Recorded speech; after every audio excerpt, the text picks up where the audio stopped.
Why'd you make these? Ah, good batch, eh? Why'd you make it like this? Hey-o! Hey-o! Oh!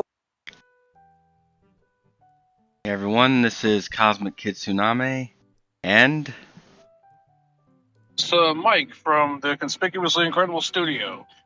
I see you all again. How's it going? going pretty good on my end. Today, I wanted to talk about something, in regards to family, and the way things used to be, and the way things are now. So in a way, what once was, or were. Don't really even have a real title for it, but I'm sure I'll sort that out. Well, I I remember. think the last time we talked, I suggested that's the way we were. I think it was from a song from years ago. Yeah, I think it was from a song years ago. Kudos to anyone who knows what it is. I've been thinking about that, but yeah, I mean, it definitely got me thinking about a lot of things. Feels kind of like yesterday. I mean, when I think about teens, 20s, it feels like it was yesterday. And so, getting older is kind of I wouldn't say it sucks. I mean, it's definitely like a weird kind of like flash. It's like a flash step almost, because I'm seeing things that I didn't grow up with, and just the whole environment has changed. And you see people running around doing stuff that we would never do, and now it's just kind of. Oh yeah, and I don't know. not only that we would never do, but first of all, not only that we'd never do, we'd never do it because a lot of this wouldn't even have occurred to us. And even if it did occur to us, the next thought in our head was, yeah, and especially somebody like Dad or Grandpa to be whipping his belt off and beating your ass. Like we just knew there was certain things you didn't fucking do. 無残に殺されたのだ。この気持ちがわかるか。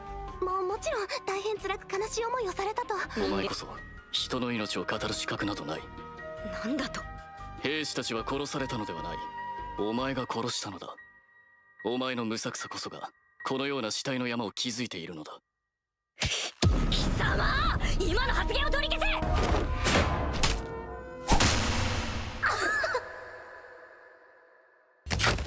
よくも貴様。痛い。許さぬ。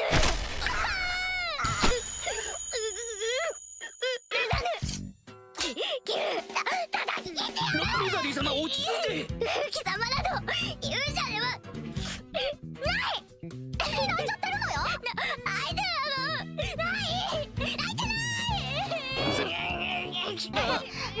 大変だよ。犬みたいにうなってるよ。めっちゃうなってる。本当に犬みたい。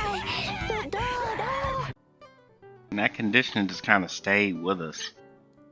One of the things I thought was really messed up is how I know that people change, environments change, and things have to be conducive to what you're doing and whatnot, but I guess the thing that kind of shocks me nowadays is the anti-family approach, where even if someone isn't pro-family, that's fine. They don't have to be. If someone's just like a single entity just doing their own thing, I have a lot of respect for that. But it's just this downright hatred that I've noticed. I mean, I remember growing up and having people shame me for being close to my own parents. And that was weird to me. That was literally just one of the weirdest insults I'd ever received in my life. I bet you're close to your parents. Yes, and I would hope you are too. To yours, I mean, like that term "mama's boy" kind of comes into play. And the thing is, you know how people are with defining terms, and everything's so nebulous nowadays that helping your mama up out of a ditch after she rolled her car in the fucking that's considered, oh, you a mama's boy. Well, there's just certain things you fucking do, like I may have been a little bit too close for some people to my own mother, but I mean, there was still a limit. Like, there was still a. Like, I know I kind of was a little bit more on that side of being a mama's boy, but if you even give any kind of deference to your parents anymore, I mean, people want to act stupid about it. It's not even like it is the anti-family thing. Don't get me wrong, but I think it's like traditional nuclear family. Because I mean, you ask people what a family is nowadays, and they'll be glad to throw that word family around, but it could mean anything. Two mommies, two daddies, fucking a horse, a chicken, a cow, two pigs, and a partridge in a pear tree. Like it's antenatal, it's anti-kids, is what it is. You notice a lot of these people treat their animals better than they do children. Yeah, it's really sad. I saw those child leashes and stuff before that. It's really messed up, man. It's just smoking in one end, got the kid on the leash in the other. I remember seeing it a long time ago when I went to the park. It's pretty bad. And that was an innovation, like in the 80s and 90s, though, when you saw kids on leashes. Yeah, that was my first, time really seeing that. It was kind of. I mean, granted, those are mostly, the uninvolved parents and stuff. And we had our leash too. I mean, those watching you call getting popped in the head when you did something we were supposed to do. We didn't need the leash. We knew the ass whooping would be. We got bent over our ass with Yeah, that was the leash. That's the world's longest leash right there. The impending ass whooping. A telegram. Well, it says here, that's your ass. Anybody got them mothers that would hit you with a shoe? I had a mother that would throw a shoe at you at the drop of a dime and fuck you up wherever she was aiming. It was bad with her shoe. She would like carry that shit like a gun. By the time I was like 10, my mother was like Clint Eastwood with a shoe. And you fuck up, my mother walk in the room was like.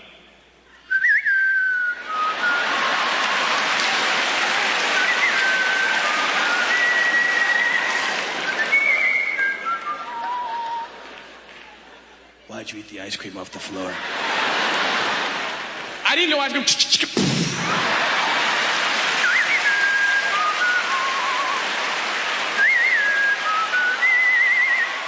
Bad. Accurate. You be in a supermarket and shit and be grabbing cereal off the counter going, Ma, can we get this? She'll say, I guess not. And can be doing 3 different things. Be on the phone with my grandmother and be cooking with this hand, have the phone like this and be saying, yeah, mama, hold on a second. Bad. Fuck you up. And God forbid my mother be dressed up and have them high heel gypsies on, them pumps, because then she get boomerang action going on your ass. And fuck you up in the room, you won't even know what the fuck happened. They can hear you when they're getting ready to walk out the door, hear you on the bunk beds fucking around. They got that mother hearing, they hear that shit. They say, wait a minute, baby.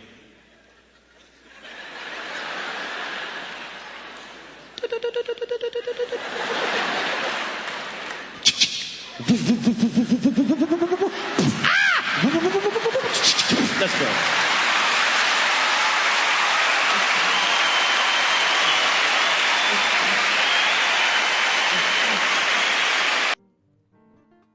Yep.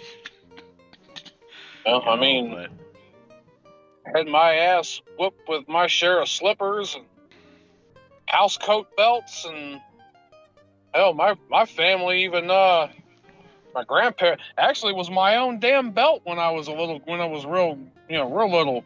I mean, when you like 3, 4, 5 or whatever, and they try to dress you up in nice stuff, look like a little cowboy, years ago. This thick ass fucking leather belt. I mean, it was a nice leather belt. Of course, it was so small. I mean, it only fit a kid no bigger than this. So no bigger around than nothing. And when I grew up and everything and grew out of it, they never really gave it to nobody. I think it kind of just got folded over and laid there for a while. And it basically stayed in that position for so long. And it just, it had a whole nice thing, where it had a belt buckle and everything you could put on it too. Like I said, when I had that and the outfit they put me on when I had it, I'd look like a little cowboy. had like scenes of mountains and shit carved in it. But after a certain point in time, it became the family ass buster. And by that, I mean my name, my sister's name, all my cousins' names, hell, even farther down the line when my grandpa's brother married this woman and they had a kid or two, and like her sister was also playing part of the family too there for a while. All their names got wrote in this fucking belt too, on the inside of this belt. And we all got our ass beat with that belt. I mean, my mom even bragged like it was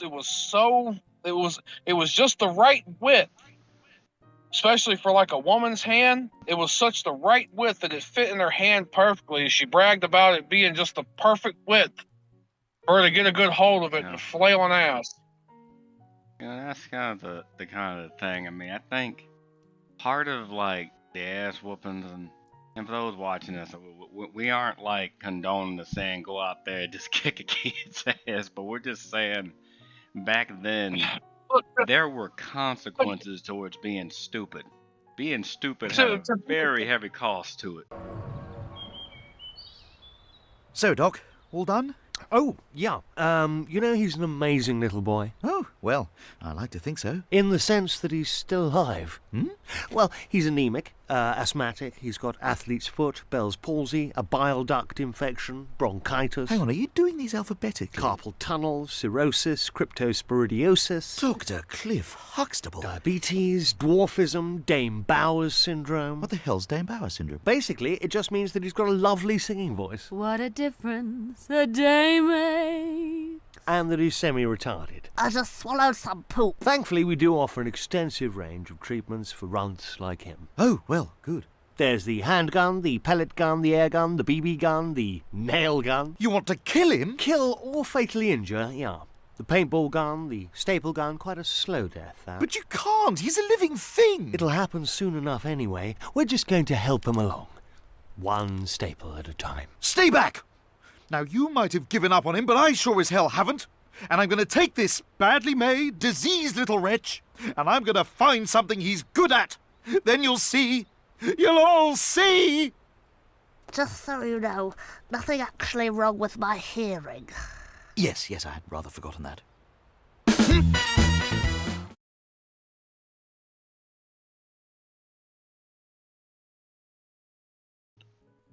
Yes.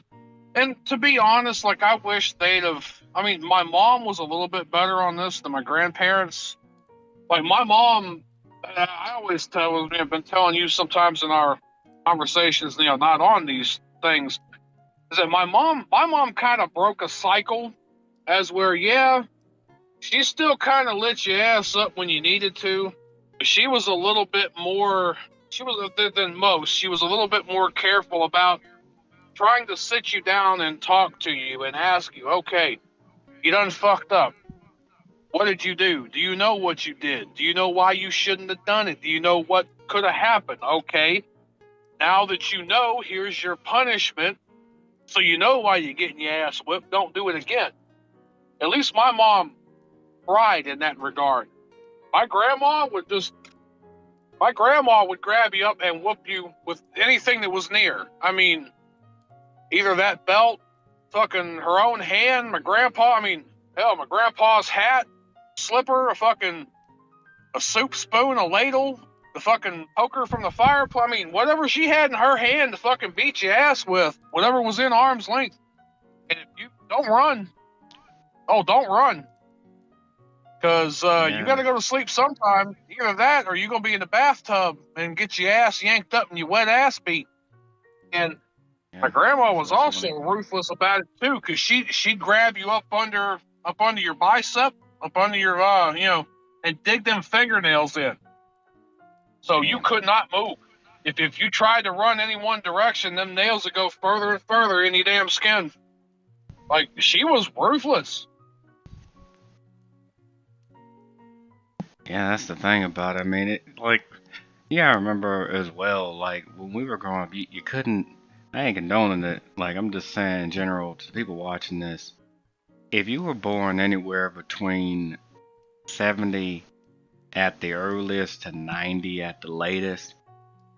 Depending on where and how you grew up, being stupid had a very heavy cost to it. Like sometimes you did not walk away from that. You should be happy you did. Still intact. Depending on, cause we all did stupid things growing up. Thankfully, we didn't Yep. have certain recording devices back then, unless a lot of people be getting in trouble to this day. Yeah, the few things that Dumb I've shit done they that did. me and my cousins have done that, yeah, we'd be in a hell of a way if that were ever on videotape. Don't get me wrong, we learned Just our lessons from it. We saw, like, luckily nothing real fucked up ever came of it, but let's just say that the culmination of what had happened after the actions that we took, when we all looked around at each other and realized that it could have went, I mean, luckily it didn't go bad, but looking at it like this could have went bad. This could have went really, really bad. Like, yeah, we ain't ever doing that again. Like, we just by looking at the situation, like, yeah, no, we should not have done that. And we lucked out that nothing bad happened, because if something bad had happened, it would have been fucking bad. So, yeah, yeah, I we have didn't one tempt story fate. that We didn't tempt fate. That's the thing. Once we did something stupid. Oh shit, we didn't like. Oh well, maybe it won't work out this time again. Like, oh no, we no. learn from that for the most part. We learn from these things. That's part of the learning process. I mean, I don't have a problem with a cocky bastard as long as they more or less on point. I mean, thankfully I was a more or less well behaved kid, but when I knew Me something, I too. just knew it. You know, well, we both were. I mean, like my We biggest had our problem. moments. I had my moments, but for the most part, yeah, I was a decent kid. For me, like when I knew something, I just knew it. I knew who I was, knew what I was about, like at an early age. And sometimes I rub people the wrong way. I have a clip that I'm gonna show right now with it. But yeah, you know, with that being shown, that's kind of the way I was with it for the most part. I would hope so. Because I don't want to have to come behind somebody and do something. I was a hard-working, lazy person. And I'm pretty sure it was the same with you. Like, I wanted to do things so that I wouldn't have to keep doing it. So I wouldn't have to come back, if anything. And I guess people took it the wrong way. And so my thing about it is, and this is rare for a lot of people to say this, I don't really regret hardly anything I've ever said in my life. I regret maybe how I said it, but I don't regret saying it. Because there's a difference between joking about something and actual intent. And people no longer Yeah. have any real discernment no more. And I noticed that I don't hang out around a lot of people because that discernment is gone.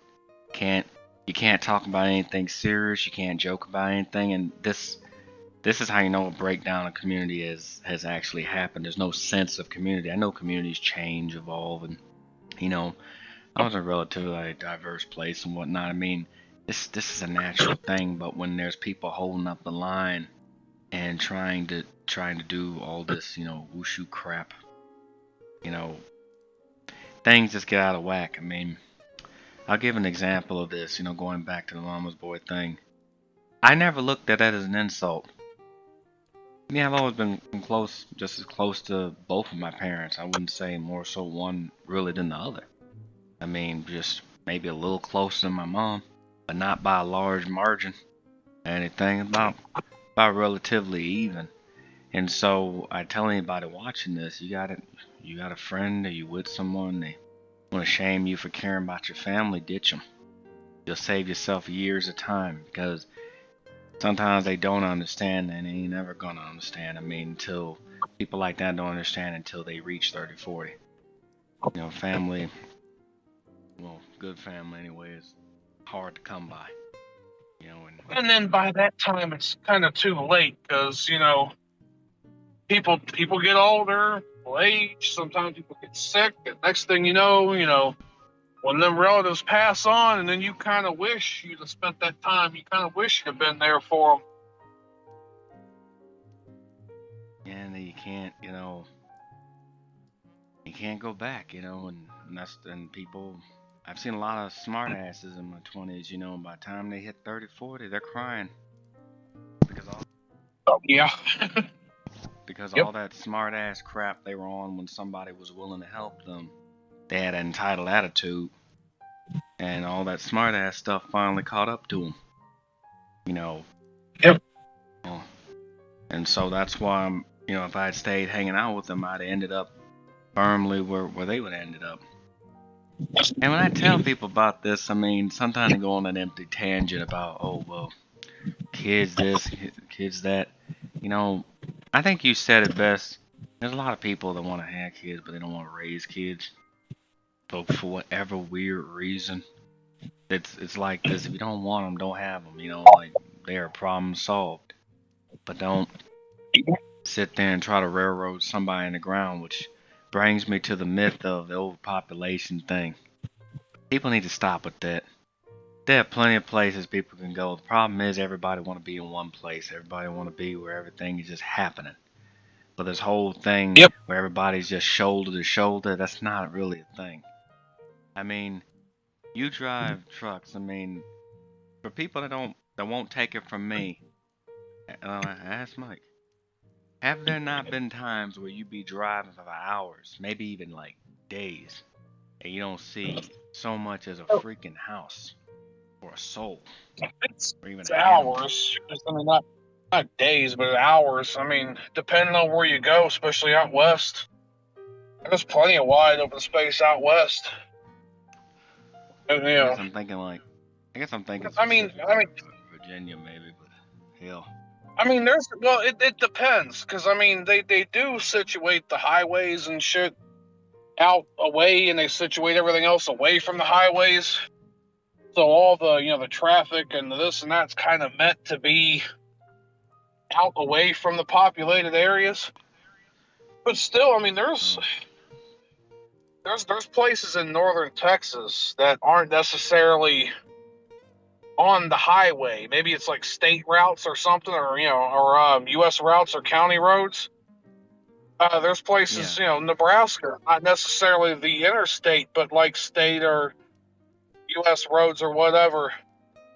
Fucking, I mean, it's farmland. It's farmland. It's shit all out there, but there's like nothing there. You go a mile or two, and maybe there's a light way out in the distance off beside of a barn somewhere, and it's just fields and fields. And I mean, I'd always sleep during those road trips. So like when I was a kid, it seemed like days to me. Like go to sleep, like you wake up, nothing. Go to sleep, wake up, nothing again. Just like damn, just when we gonna see a house or at least a cow or something? Hell, but well, one of my things was used to live in northeast Ohio for a while. We'd always go down. We'd have to take 76 west to get to 77 south, and then go 77 south to Southwest Virginia. And for some reason, when I was real little, and when I go by that area, still got to kind of slow down a bit, kind of look too. But going through Charleston, West Virginia, there was always something about kind of coming down through that valley, and on either side of the road, especially the one side of the road, it's like the interstate is kind of built up a little bit higher than the rest of the shit. Like most of the rest of the town's kind of in a valley somewhat. It's not ridiculously far down below the roadway, but it's still a good distance, and it kind of spreads out a bit. And there's just something about the street lights, the industrial kind of feel. I mean, the way technology is anymore, so a lot of the lights have changed. You don't quite get the as much of the amber color, oranges color, like sodium based lights, like anymore. But I said that was a thing to see when I was 6, 7 years old, looking down from the interstate and seeing what really honestly wasn't even a very big fucking town or a populated or all that exciting now to think about it. Like, but it's still like middle of the night, the street lights and the different shit down there. Just kind of, I don't know. For some reason, I've always had this kind of, I don't know, this love, this kind of draw to like industrial, like seeing like out west and everything. There's especially Wyoming. You get through to hell's it like one of the where refineries are. You can see that way off in the distance. I mean, it's one of those things. If you understand, like, you know how the whole Final Fantasy VII, how Midgar was really kind of dark, industrial kind of thing. There was a certain like charm that had that for some reason I've always liked as a kid and still like now. That's the best way I could describe it. Is when I first played Final Fantasy VII, I had those feelings invoked from looking down at Charleston 10 years, 12 years previous. For some reason, it was just that industrial kind of feel. And You know, from the whole so, I mean, feel yeah, of it, the like, driving around thing, like I said, I know when we were kids, it's like, hurry up, we got to hurry up and get there. We hurry up and get there. The thing is, they knew at a certain point in time, because they'd done been there by a couple times, they would wake me up to actually look at Charleston. Oh, okay. Well, I know we're about halfway there then. Thank you for waking me up so I can see this. I'm going to go back to sleep now. I don't know. I've always just liked the traveling, though. Especially getting my license and then being able to drive. I couldn't wait to drive it. Maybe I'm just weird. I don't think so. I mean, hell, because when I saw the city, when I saw the city in Final Fantasy VII, and I fought, like the two guards and that train scene, like from an aesthetic view, Oh, yeah. I wouldn't mind living there.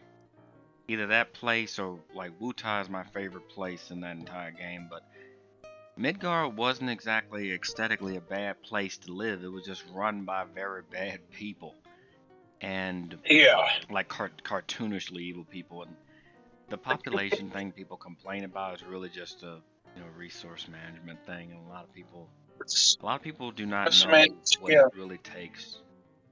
A lot of people don't know the what it takes to manage resources and how time consuming that could really be. It's not the super like up there thing in terms of delegating, but it is a process that needs to be maintained.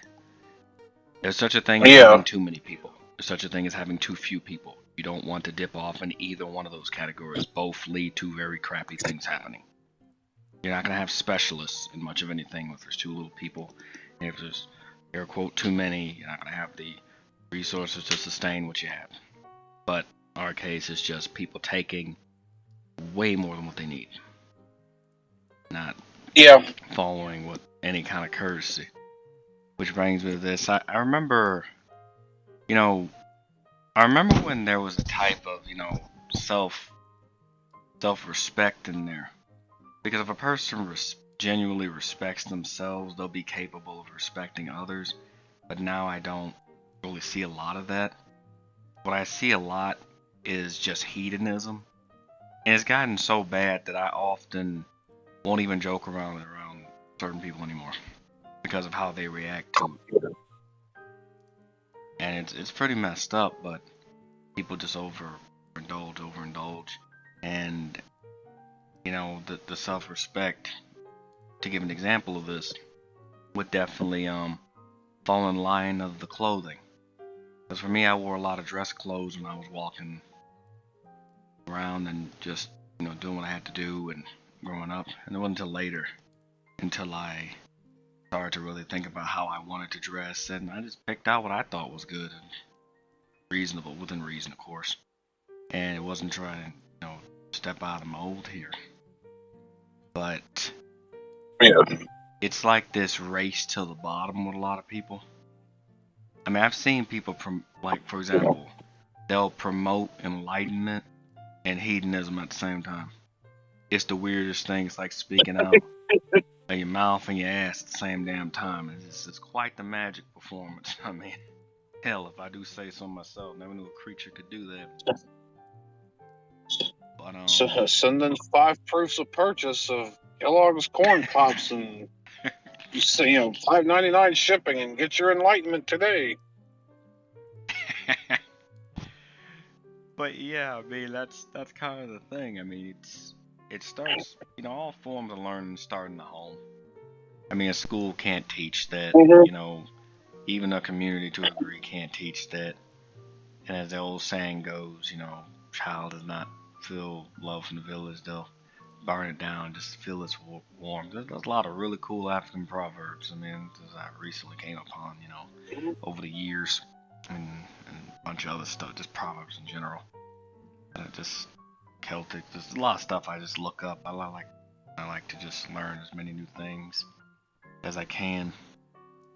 But it's like this anti-learning thing as well. If a person's too super hedonistic, typically isn't going to learn anything or hardly anything because they're too focused on their obsession to be about anything other than that.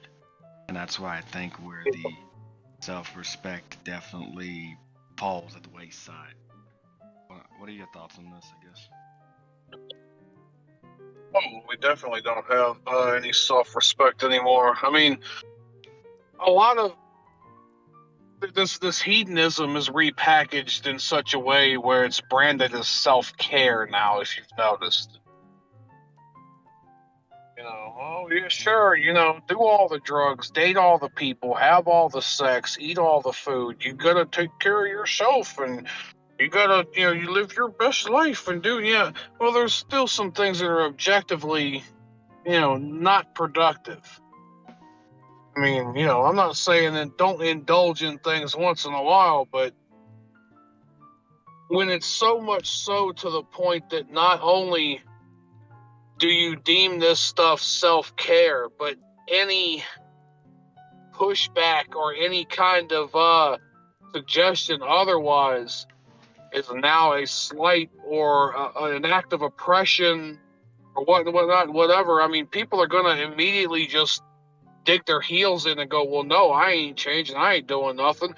You don't respect me. You're trying to oppress me. You're trying to this and that. You don't respect me. And it's like, hell, you don't even know what respect is. How in the hell can you say I'm not this or that when you don't even know what it is? Like, That's the thing. I mean, because I made the joke about, sending in 5 proofs of purchase. So we were talking earlier about, it seemed like to me, people treat this enlightenment shit like the prize at the bottom of a fucking cereal box. It just, it's one of those things that I think we were talking about that. Were we talking about that in the last video, or were we talking about that offline? I think we in the last video. Yeah. So I don't want to drone on. Yeah, I don't want to drone on too much about it because I did touch on it there. But suffice it to say that enlightenment is not a destination. Enlightenment is the journey. You never achieve full, total, absolute enlightenment. That's impossible. Because the enlightenment itself is knowing that there's more to learn. There's always places to go and things to do, and there's always more out there, and not in a hedonistic or just greedy, gotta have it all kind of way. I mean, in the self-reflection, the self-work, the real self-work, not the eat 6 cheeseburgers, it'll make you feel better. Like, you know what I mean? Like, there's always room for improvement. And so enlightenment is not a destination. Enlightenment, it is the journey. It's being aware. Like, I think a lot of it has to do with awareness as well. There's so many people that walk around trying to promote awareness, but they don't want to actually be aware. They don't want to actually do anything about it. That's like me walking out my house and going, hey, there's a house on fire. Aren't you going to do anything? I did do something. I pointed at it. It's on fire. I mean, it's next to my house, but I don't think anything's going to happen to me. Because I pointed it out. The hell? I mean, like, it's that kind of thing, operates from this weird mechanism of I said something about it, therefore magic wand. I call it like magic wand mentality. Because What's it's like, what the hell? You said something about it. Does it yeah, change the fact that this is what's happening? yeah, you notice they're pushing awareness. That's what they're pushing awareness. Like, okay, yeah, well, we can point at that thing all day long. What are we gonna do about it? I mean, it's what gets me about the, how long has this thing been a thing about the breast cancer, the breast cancer awareness? I know it's been a thing for. I mean, well, I know breast cancer's been around, but I mean, like the pink ribbon shit. Probably what the better Yeah. part of 2 decades now, three, almost 3. Oh well, Yeah, it's nearing it's 3. it's October. It's Breast Cancer Awareness Month. I think we're all pretty much aware that breast cancer exists. Can we start actually like working on a cure now? Can we actually start getting down to the root cause of why? You know, can we actually start getting getting attention on other forms of cancer, like other just as deadly and fucking Yeah, you'll never I see mean, them like. they're gonna prance around in their pink ribbons in October, not realizing that organization that pushes all that. Lucky if 10% of that goes to the actual cause. I mean, Yeah, these donational things. I mean, people got to be real careful with that. I mean, not every not every place is what they say they're about, and so if you're not seeing the results of that, then and it kind of reminds me. I think of a better example I can think of is those videos you'll sometimes occasionally see online where someone is filming themselves. This is me going to get a hot pocket and a burrito. This is me giving it to some less fortunate person. This is me smiling on camera as yeah, I do it. The hell? I mean, like, just I've I have done a lot for people throughout my life. Actually, too much, in my opinion. But you never see me out there with a damn, selfie stick or a damn GoPro or something going, hey, everybody look at me. Hey, look at me, Krusty the Clown, what's going on, just, oh, and that's the mildest. That's the mildest of some of this shit. Have you seen some of these fucking people, like their grandparents or something, be in the hospital on their deathbed, and they be taking selfies and shit with their relative damn near taking their last fucking breath or two? Oh, I'm so yeah. sad, my grandma's dying. Like, wow. That's another thing that irritates me. I mean, like, I get so angry when people give me speeches on loyalty when they have no concept of respect. I've had family do this to me on a few occasions. It's really irritated me. Like, oh, you should have been there. Why? I've been there damn near 10 days in a row. You show up for 5 seconds and all of a sudden you act like you've been here for 5 years. The hell? Mm-hmm. And I got mad about Yep. that, and that's why I often just keep to myself because they a lot of people think they're being respectful when they're not. The comp they show themselves. And a little thing I used to do when I was younger, I learned this. Sometimes I walk in the room and make a joke, and depending on the facial reactions, how people act, I now know who more likely to do what. Because the fact that someone can know me for years and think I go over there and punt a cat like a football, I mean, despite joking about it, and they get real upset about it. Okay, are you thinking, would you do something like that, Frank? Oh, no, never. Then why are you so mad at me about it? Kind of weird, don't you think? Bit of projection in there, just a tad bit, you got real angry about it. But I've seen people do Yep. this. They'll harbor some form of jealousy or dislike towards you for what you have, what you don't have. And they so want to be over somebody to the point where they look for any golden moment to go after you, even if it has nothing to do with you, them, or anything like that. And this has become a very common behavior. I mean, even with people our age, I've seen it, man. I've seen people go all the way up to like 50, 60 plus acting this way, and I don't know why, but it's completely unnecessary. Breeds enemies, and it brings me to this point of respect that I'm gonna just flat out say it. I understand that when it comes to non-Western places, you know, I understand the concept of saving face. I get that. But other people are not everyone's going to be readily on that. And so it comes off as not taking accountability when you should, depending on the context of the situation. And a lot of it, Yeah, yeah. you can't smile your way through everything. And depending on where you live, I've had to grow up around people like this. They were nice, but they were not kind. They smile in your face, and they mean you ill intent. And then these same people get a massive culture shock / wake up call when they go to other places and find out that, oh, I was smiling at everyone. I was being passive aggressive, and they didn't like that for some reason. I Maybe wonder because it's why. fake. They thought I was fake. I wonder Mm-hmm. why. Just it's this whole thing where and that's where the entitlement comes from. It's like you have people out there who think other people to kiss their ass. Well, he didn't debate me over it, and he doesn't have to because, like him, I don't care. that's that's the thing. People think that proving another person wrong is gonna make them change the ills I've learned, the error of my ways. I was Yeah, wrong. It's gonna change everything. This changes everything. It takes this many licks to get to the center of the Tootsie Pop. Damn. Foiled again. yep, yep. No, most of the time when you start putting that mirror up to people and you get real close to showing them their true reflection, they immediately fucking stop and double down Yep. because They they don't can't like what they accept. see. They don't like what. Yeah, they don't like what they see. So you thinking you go pulling this gotcha moment and oh yeah, I changed your mind and I'm just going to want to talk reasoning. No, no, because when people run on emotions like that, they don't give a damn what's real, what's true, what's not. It's how they feel about themselves and how they feel about the situation, and it's anything to protect that. It's, I mean, it's that old saying that people aren't going to change unless they want to. The act of not changing is going to have to be more uncomfortable. Than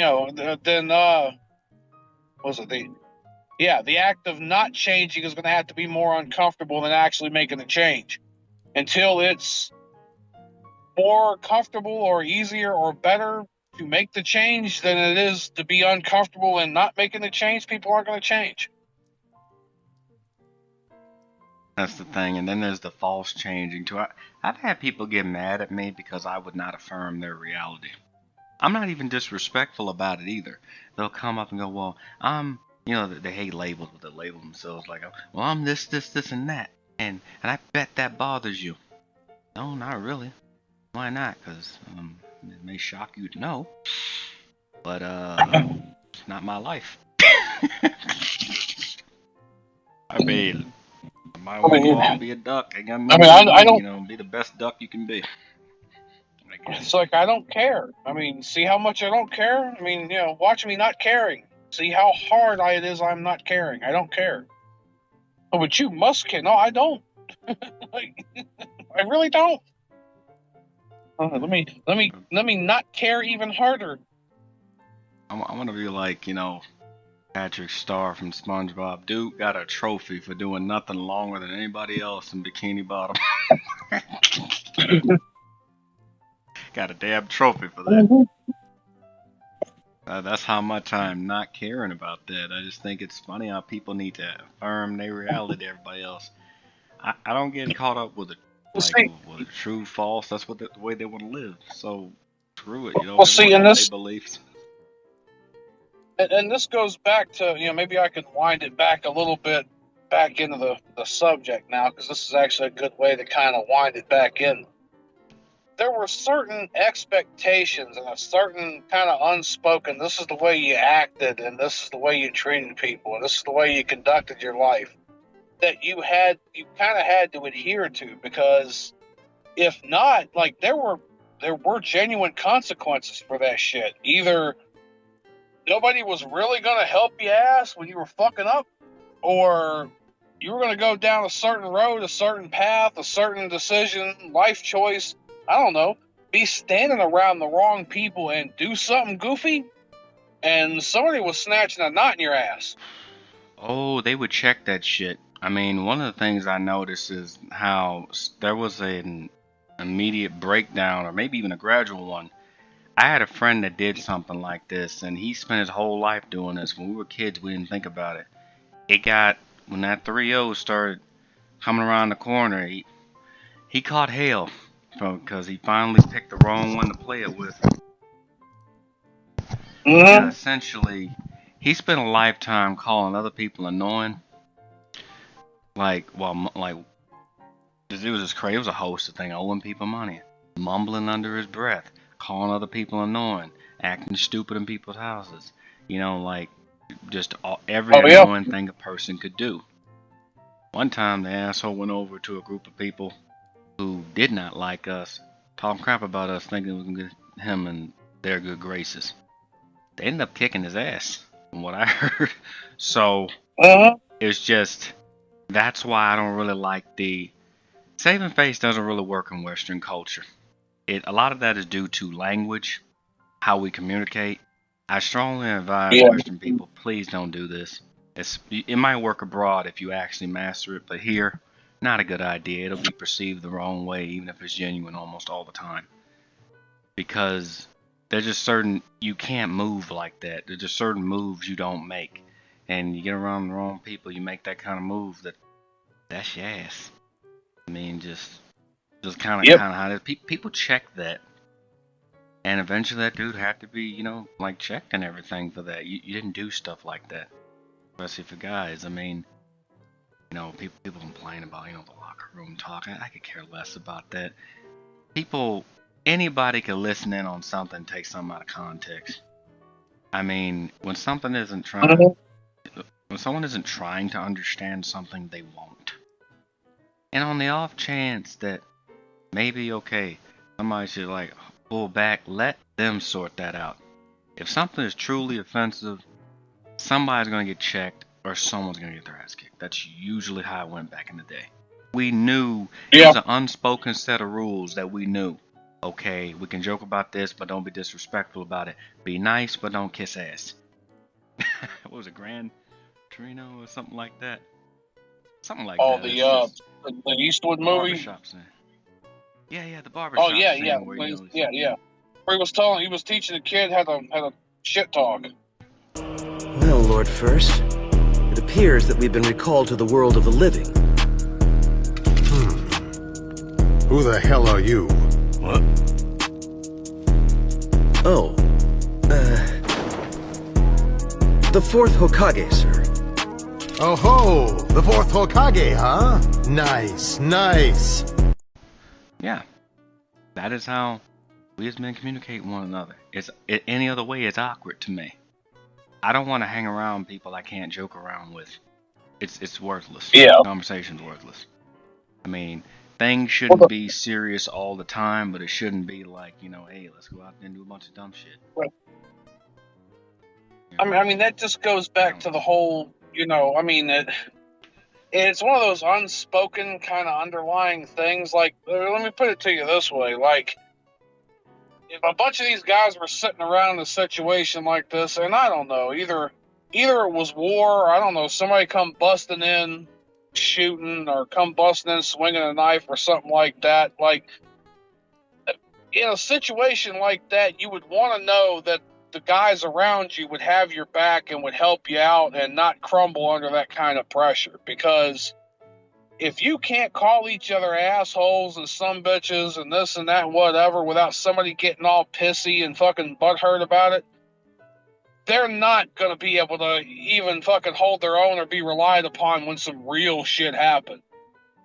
So, I mean, if you can fucking take a joke, at least you can be somewhat reliable in battle. But I mean, if you can't even take a joke, like, they ain't no helping you. Well, that's the thing. I mean, there have been times I told joking people they go straight for the personals. That ever happened to you? You make a very lighthearted joke and someone tries to come at you with some really under the belt type of shit. You're just like, well, damn. Oh, yeah. What the Unnecessary. hell happened to you? Yeah.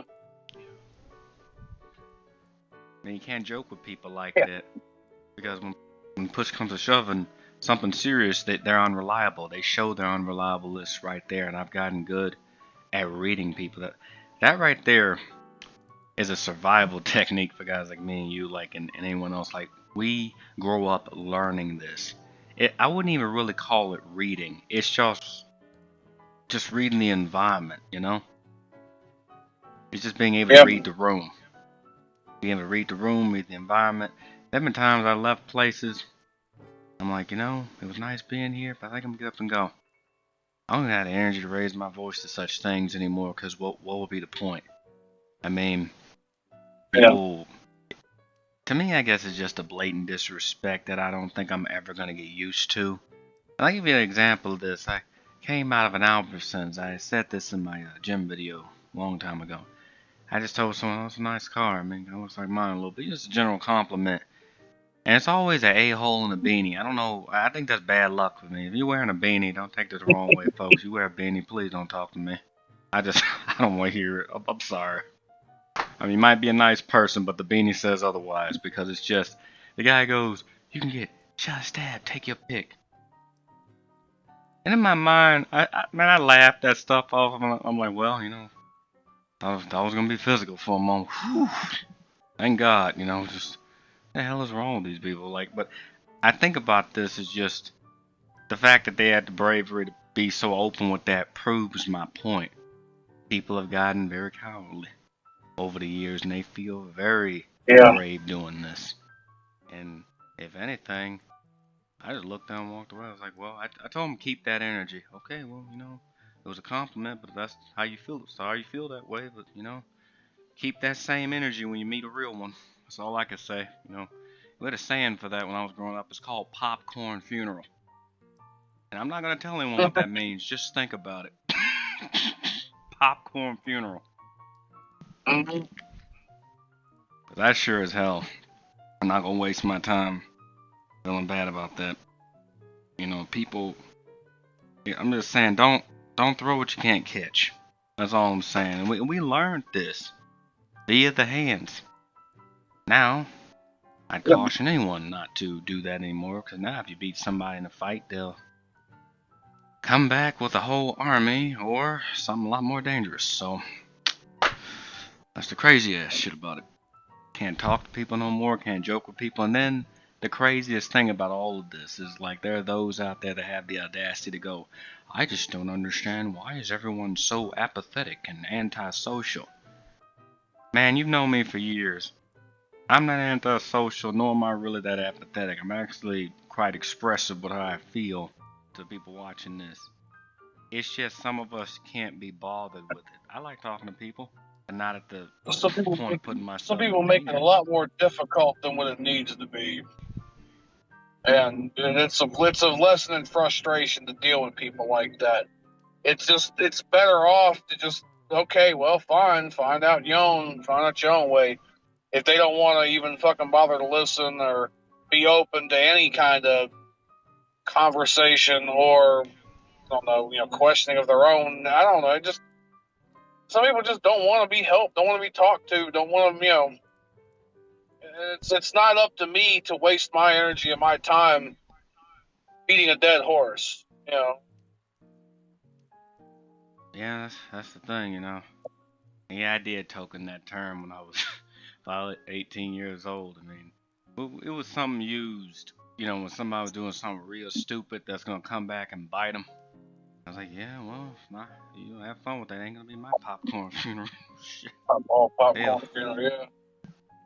Just like when you show up to the movies, just entertainment, and then that's the thing. I think due to certain levels of entertainment, people have gotten desensitized to death to the point where they act like they don't fear it to any degree, or they act like they have unlimited lives or something. It's okay, I'll just get another man. Yeah, I'm pretty sure that's not how it works, buddy, but good luck with that. Well, it's the same thing with sex, and that people are conditioned to, if they don't get it on the regular and this and that, they ain't worth shit to people. They really aren't informed of the the physical consequences, let alone the emotional consequences of getting that close to a person. I mean, there's a lot going on when you get intimate with somebody. This ain't just some exchange like you shaking hands. I mean, there's a lot going on there. And people don't understand that. They just, they think it's just a, shake of the hand, informality. Then they wonder why these people later on with, double, triple digit body counts in their fucking 30s and 40s got real mental issues. I mean, on top of not really having a good foundation and home life to fucking begin with. You wonder why these people are, nuttier than a fucking, crazier than a shithouse rat. Yeah, because they never get that, one-on-one communication. And I remember seeing, like, crazier stuff like that in college. I mean, imagine a teacher that can't talk to you one-on-one. They need an audience present. Kind of reminds me of that movie, Old Dads, where he apologized and then the lady makes him apologize in front of everybody. For me, if I say, to anyone watching this, if I ever say sorry to you about something, which is very rare, by the way, I genuinely mean it. But if someone tries to make me do a public apology, I'm just letting everyone know right now, even if I never engage again, now I think worse about it. I may never verbalize in that way, but I now think worse about it because people failed to explain to me why I was wrong or offensive in the first place. If they can't do that, that person had to make a public spectacle out of it for the fucking shame. It had to be a public spectacle of shame for that. That's what that was about. Well, yeah, they don't realize that breeds more enemies, just like it breeds contentment. If anything, I respect a person that can genuinely come to the table and say, without being forced or shamed to, that was messed up. Sorry about that. And then we just move past it and we never mention it again. That's how you move from stuff.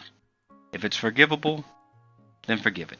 If it's not, then let the person know, I appreciate your apology, but I can't forgive that, and it's best we just go our separate ways in that kind of thing. You do it. You be civil about it. And that's the problem. People don't want to stand for anything. And it's not about machismo or, being a badass or anything. It's about having standards. I mean, one of the strongest guys I ever met was in a wheelchair. Yeah, he talked a lot of shit, but he was very reliable. Knew his shit. And no pun intended, but he stand up to you. Yeah. I mean, hell, that's just kind of the age that was in. And so I find myself, just relating a lot to these old movies. Because the men I was raised around growing up, I watched stuff, like Godfather, The Sopranos, stuff like that. I know it's a movie, of course, but that's the kind of vibe I got from the guys around me. Like, the cutty stuff that they would say was kind of the warning before you got the cuss out. If anything. Oh, yeah. Hey, Paul, you're flying kind of low under the radar there. Might want to, up your altitude a bit before you run into something. Run into what? Oh, my fist. I don't want that to happen. Just simple as that. They had a way about that. And so, for me, when I was a kid, I wanted to be friends with everybody, and we all had that kind of thing. But you really got to be selective who you hang out with, folks. Even if you might like them, they might even be genuinely good people, but they're not good for you. And only you know that. Nobody can tell you that. So for all the false enlightenment videos and all the crap, at the end of the day, they have to make that decision, if anything. Because, like I said, growing up was different. I mean, we remember a lot of that. I mean, women would cook, like you were saying last week, women would cook and send the, postcards and stuff, and men would teach children and whatnot. I mean, we are of that age where we still remember that. Will you stop swearing? Sorry, Mum. Honestly, Vincent, have you been hanging round with Danny again? No. Danny, me old Vince, you big mate, it's been 2 long. Too right, it's been too long. So what you been up to, you handsome old? I've just been making movies. I'm a actor, ain't I? How about you? Same old, same old. Bit of killing, bit of You legend. I missed you, you stupid. We should do this more often, mate. Stop it. Soppy. Did you just call me a soppy? No, Vince. Now listen. No.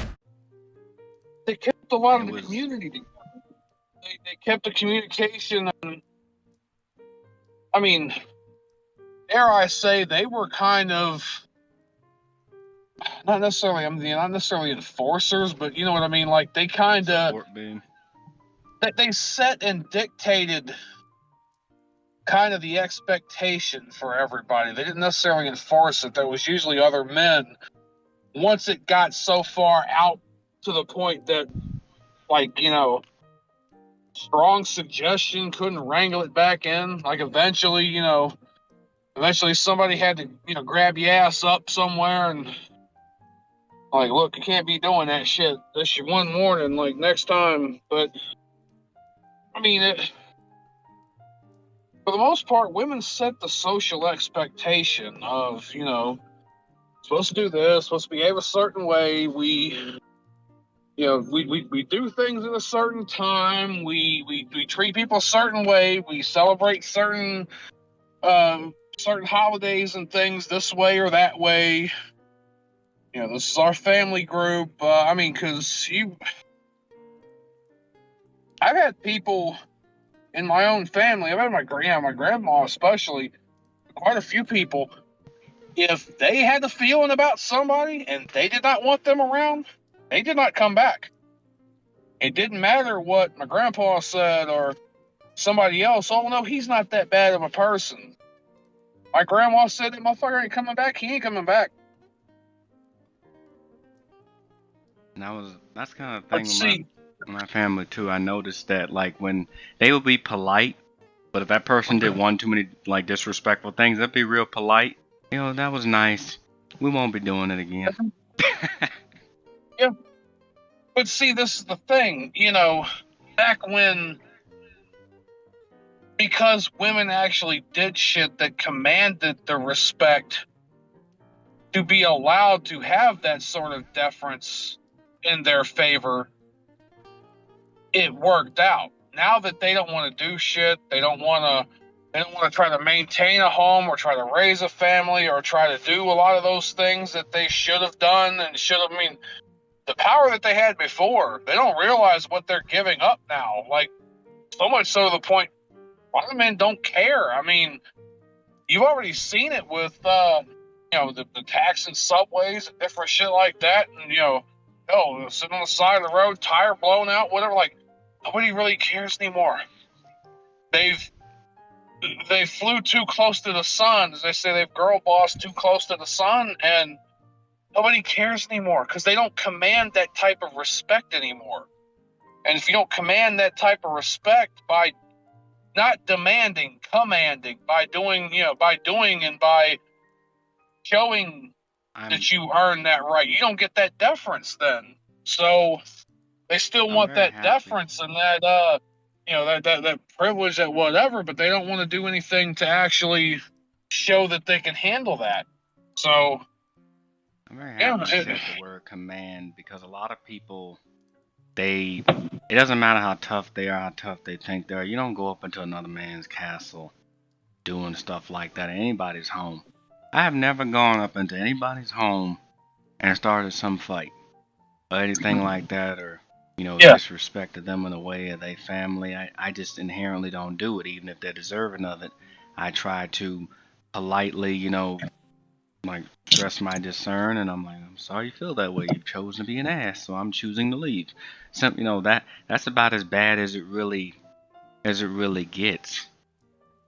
And I had to correct someone many years ago because they were like, "Oh, you have the nerve to ask for respect." I started laughing. I'm like, I don't ask for respect in my own home. Like, I command it.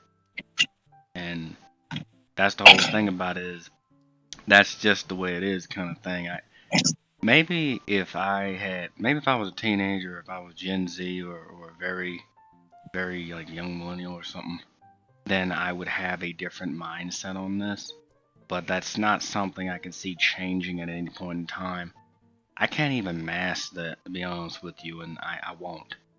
I mean, there's just like this thing where everyone expects you to change the core of who you are to suit their ever-changing needs, and I'm not doing that.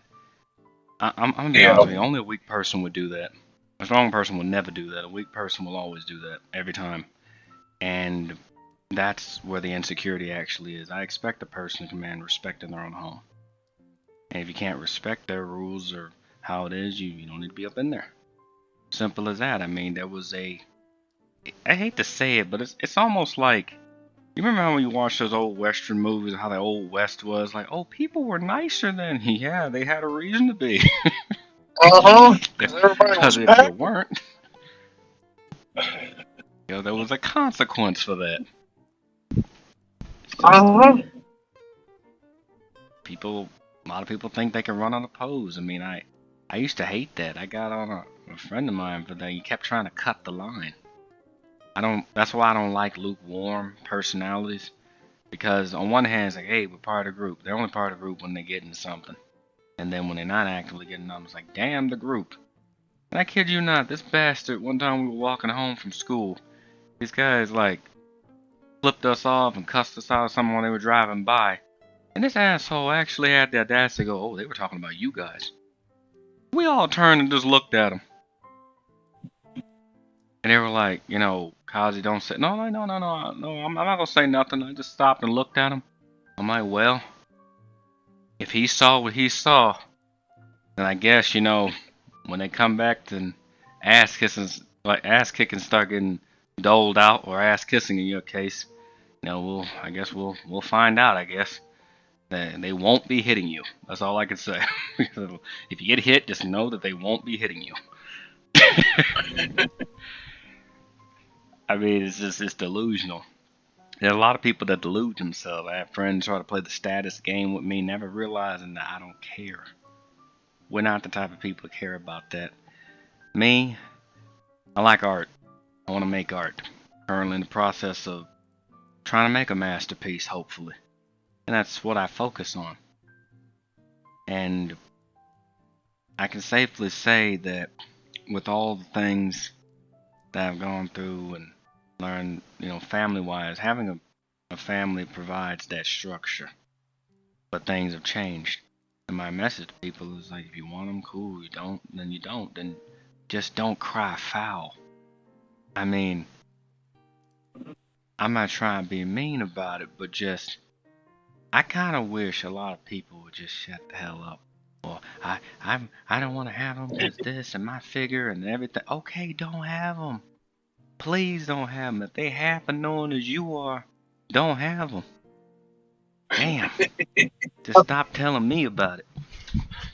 Specifically, I mean, it's just one of them things. I mean, you want what you want, but my issue is when people get 30, 40 years old. Oh, I wish I had started a family. Oh, yeah. You didn't want to do that. You decided you didn't want to do that. We don't have a time machine. We can't go back 20, 30 years or whatever ago. You made the choices that you made. So as much as people talk about enlightenment, actually live their lives. I see people with this, wall of text and wall of, those, poetic speeches and stuff on their like little sites and everything. If you can believe it, you can achieve it. All this fucking obnoxious shit. Just, God, I question. I often wonder, do they even know what it means? Why they have it all up there plastered in the thing? Just, do they even live it? Like, damn the meaning do they even live in? So, there's no foolproof way to live. I mean, I was watching this anime one time called Zom 100. The main character had this book, 100 things or something I want to do before I become a zombie. And the girl character in the show also had a thing like 100 things to do in order to not turn into a zombie. And both of them are wrong for one particular reason. One, that guy a little too reckless. He should be, live, but not too recklessly. And the girl is wrong because you cannot make yourself 100% safe. It is not possible. I do not care how smart you are, how strong you are. You can either choose to be more free or you can choose to be more safe. The more safe you make yourself, the less freedom you have. The more free you are, the less safety you will have. She had lived so safely in the zombie apocalypse that when it came to taking the last cupcake or donut, she didn't want to take it. Oh, I don't really need it. I can't afford the calories. Despite the fact that she runs 2 hours a day. She would not even treat herself. When you shouldn't live hedonistically, but when you deprive yourself, that's on you. That's no one else's fault but yours. Same thing with the hedonism. That's no one else's fault but theirs. And people need to learn to take accountability for that. And so I've definitely seen the breakdown of any kind of family structure, especially in terms of respect. Respect is, the older I get, respect is a big thing for me.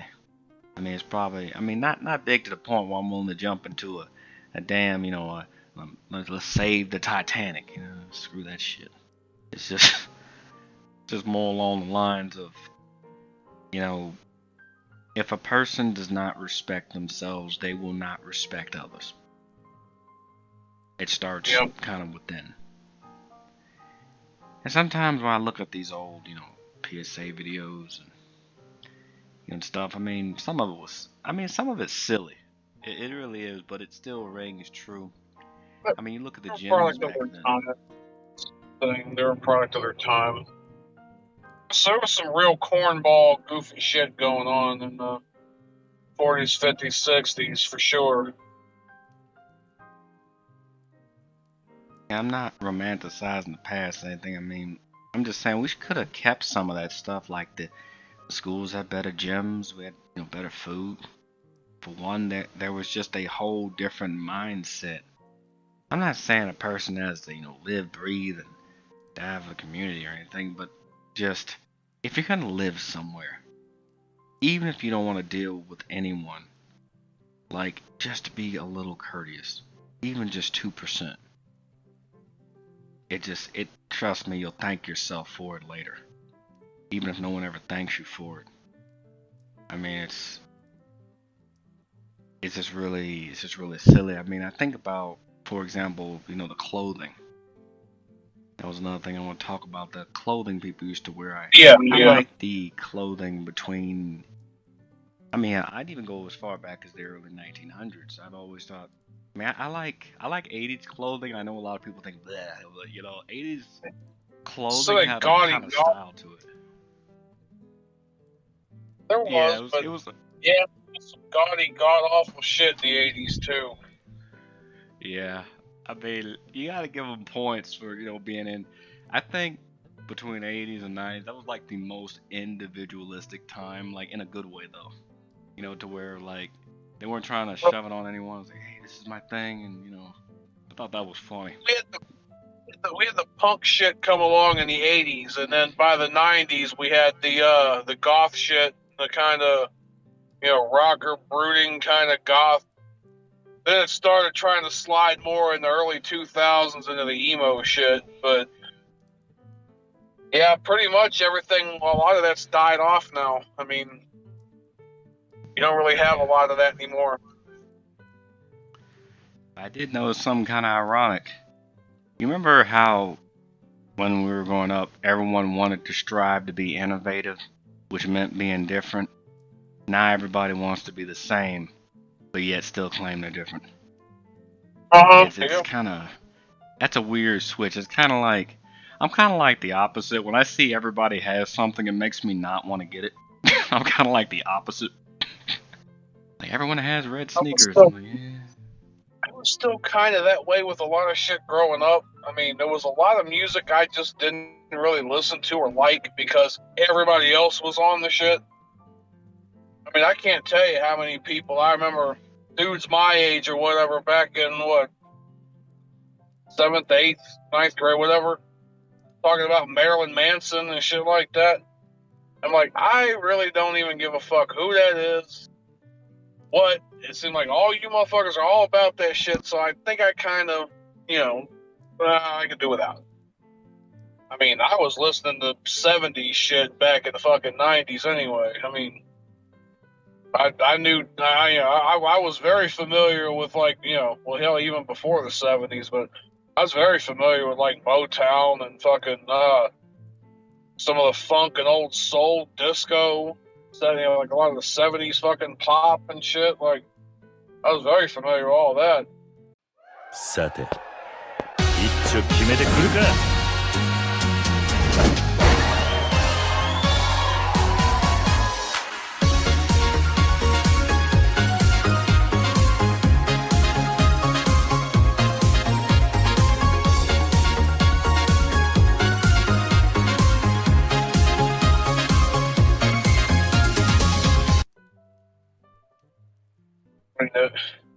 This is the thing I find funny. This is kind of, generational thing too. So I grew up in the 90s listening to shit from the 70s. Like, I grew up listening to, like, the Bee Gees. Well, even, even Casey and the Sunshine Band and Earth, Wind and Fire and stuff like that too. But you notice there's a lot of people here nowadays. You get these React channels or whatever. One of the big things lately, it's been a while now, but, as of the last maybe like 3 years, 2-3 years, they pull up songs by the Bee Gees, and a lot of these are, they did not realize that the Bee Gees were white. Oh, I remember Like, that. I know what you're talking about. Like, Staying Alive and Jive Talking and whatever, what was it? There was that one that's always in fucking movies. Always in the black movies.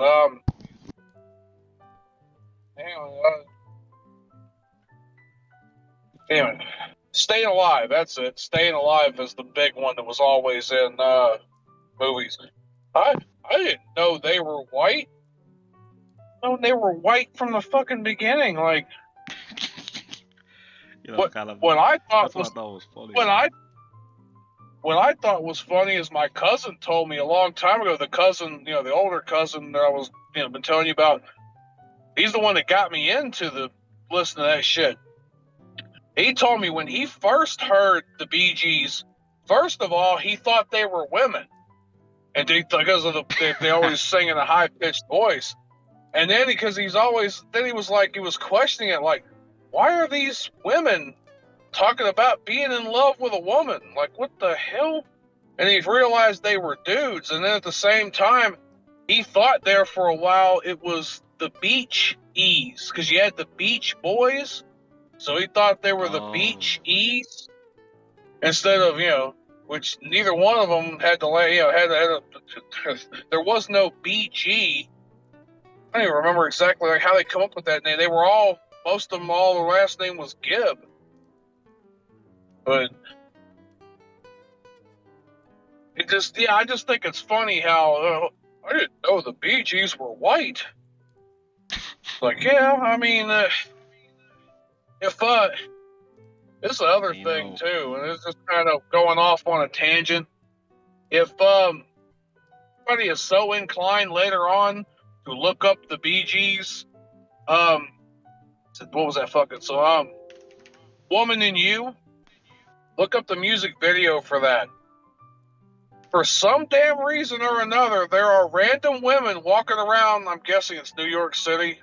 Hell, it could have been LA too. I don't know. But random women walking around in like evening gowns and shit. And dudes just up and just walking off their jobs, jumping out of moving vehicles, whatever, chasing these fucking women. It's funnier than fuck. Like, one of them, I guess, apparently was a cab driver. I mean, I guess if you watch the videos, it's like one of them was a waiter or something at a restaurant. Another was like a construction worker, almost like some damn village people shit. But one of them was a cab driver. He's driving this kind of rich couple or whatever, and they're in the back seat arguing. Like, you don't hear them argue. It's the whole music video, but they're arguing in the fucking back seat. And you could tell, like, by the dude's face that they're really annoying the fuck out of him. And then all of a sudden, out of nowhere, he passes up this woman in this evening gown, walking down the fucking sidewalk, Motherfucker unbuckles his belt, opens the door, jumps out the fucking car. The car's still going, with the two rich assholes still arguing with each other in the fucking back seat. Meanwhile, he's done turned around and he's chasing this woman in the fucking evening gown. I'm like, now that's some fucking... That's some wild shit there. I'm like, yeah. Apparently there's women walking around in evening gowns just making people walk off the job. But you know, there's one thing that I do kind of like.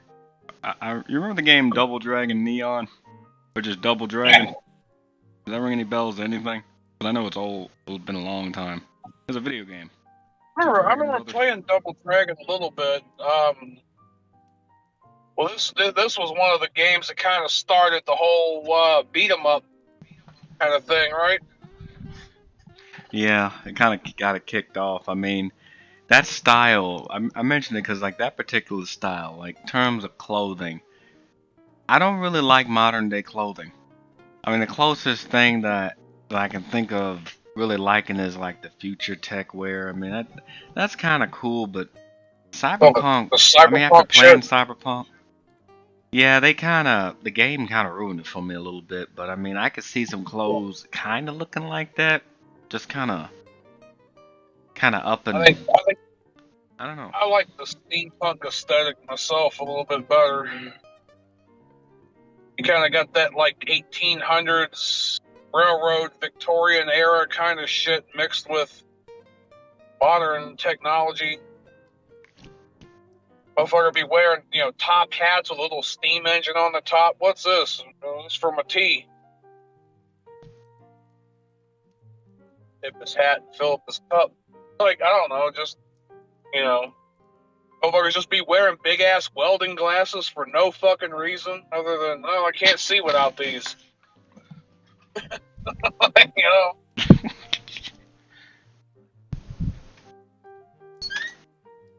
But yeah, I mean, I like doing people were inventive. They would at least try to, it's actually kind of funny because you get people.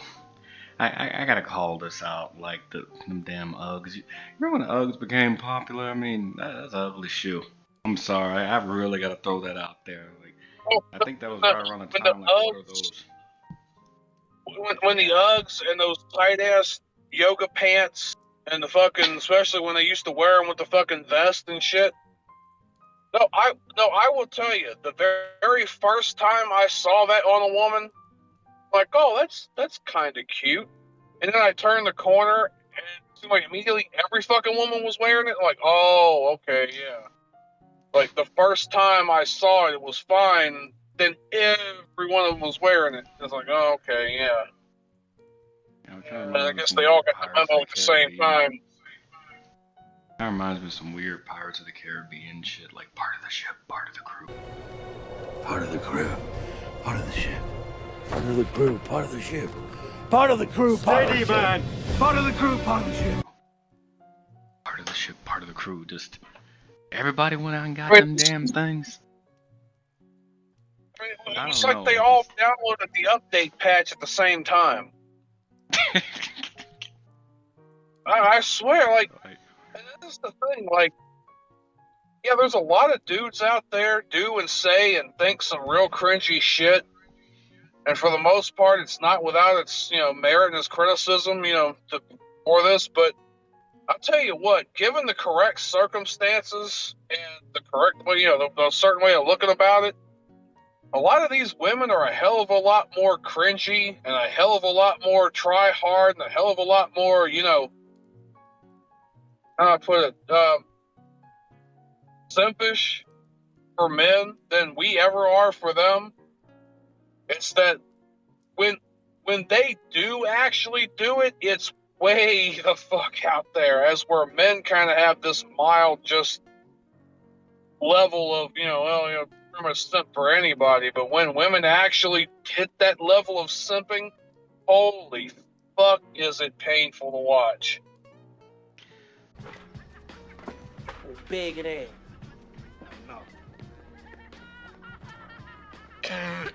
What's up, Craig? What's up, Smokey? Nothing. What y'all smoking on? Nothing. What you want? Oh, I need to borrow your car right quick. What kind of shit is that? Most people want to borrow sugar. They even ketchup. You want to borrow my car? Hell no. The hell on. Well, let me borrow a joint. You need to borrow a job with your broke ass. Always trying to smoke up somebody's shit. The hell on, Felicia. I'm gonna remember that. Remember it. Write it down. Take a picture. I don't give a fuck.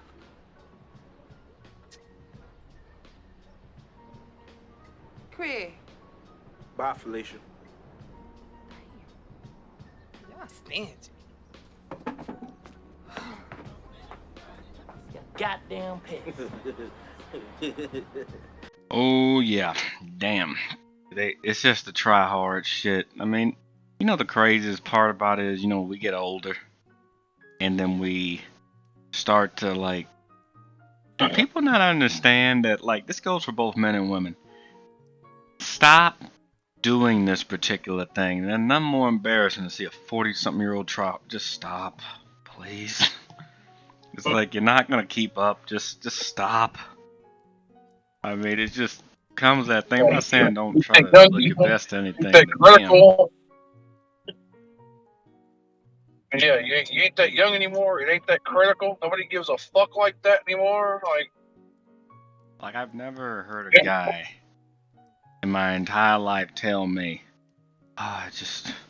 she's just like everything I could want, but you know, just the Uggs. I'm sorry. I've just never heard that conversation, and I kind of want to hear it just to see how it would go. Just I want to find that one random dude out just in the universe, just said, he's just like having like the best conversation with a woman, and she's just like, oh, we're gonna meet later. Have fun with that. Uggs and scarf and all. Just walks away. Just for comedic purposes, just like damn it. You know, it's just a lot of people don't care that much. You shouldn't try to keep up with the Joneses. If you want to look nice, there are tons of ways to do it. I like the old style of dress. I hate modern clothing dress. It doesn't do anything for me. It doesn't leave enough to the imagination. I mean, even the old pinup girl stuff had more like ingenuity than what we have now. It's like nobody's trying anymore. I mean, The longer dresses, the actual proper blouses that didn't have the cleavage all hanging out. When their dresses had proper collars on them. Just thrifted this vintage 1950s, 1960s dress for $9 and it fits me like a glove. I'm so happy. I mean, it was a lot better to me. You know, just some level of professionalism. I mean, it's just people dress how they want in the house. At least if the dress was cut a certain way, a lot of times they would wear the dickie underneath it. Yeah, that's kind of the thing. Like it had like, you know, people back in the day, they dressed with purpose. You know, they dressed to fit the theme. They dressed with purpose. Half the time I look at people, I have no idea where the hell they're even going. I mean, really, like they're going to the beach, they're going to the mall, they're going to the seven seasons or something. I don't know. 12. We went from a point in time. We went from a point in time in this country, in society, where nobody knows what the fuck a blouse is anymore. Now they just all call everything, you know, like that a top. Oh, it's a top. It's my new top. Like, nobody even knows what the fuck a blouse is anymore. I mean, like when we cheapen words like that. When we start cheapening words like that. You might, friends, want to tell you this, but there's a lot of people, hell, I've even encountered guys, they don't even know how to put on a tie. I mean, I'm not saying you're always gonna need one, but damn. Well, I ain't gonna. I can't say nothing. I don't know how to tie a tie either. I can't say nothing on that. Fucking 40 years old. Well, the only reason I learned because I had to go to a lot of events and funerals. Yeah. And, you got a lot of family members, you end up going places. But hell, it's just simple stuff. I'm not saying it's the most important thing in the world, but it's not even. I think people start dressing for other people. And I think that's like the problem. People should dress for themselves within reason. Just in a respectful way. They want to be different, fine. But damn, have some kind of rhyme or reason to go about it. I mean, I respect earlier goths the way they used to dress as opposed to what we have now. Well, I don't even know what happened to it now.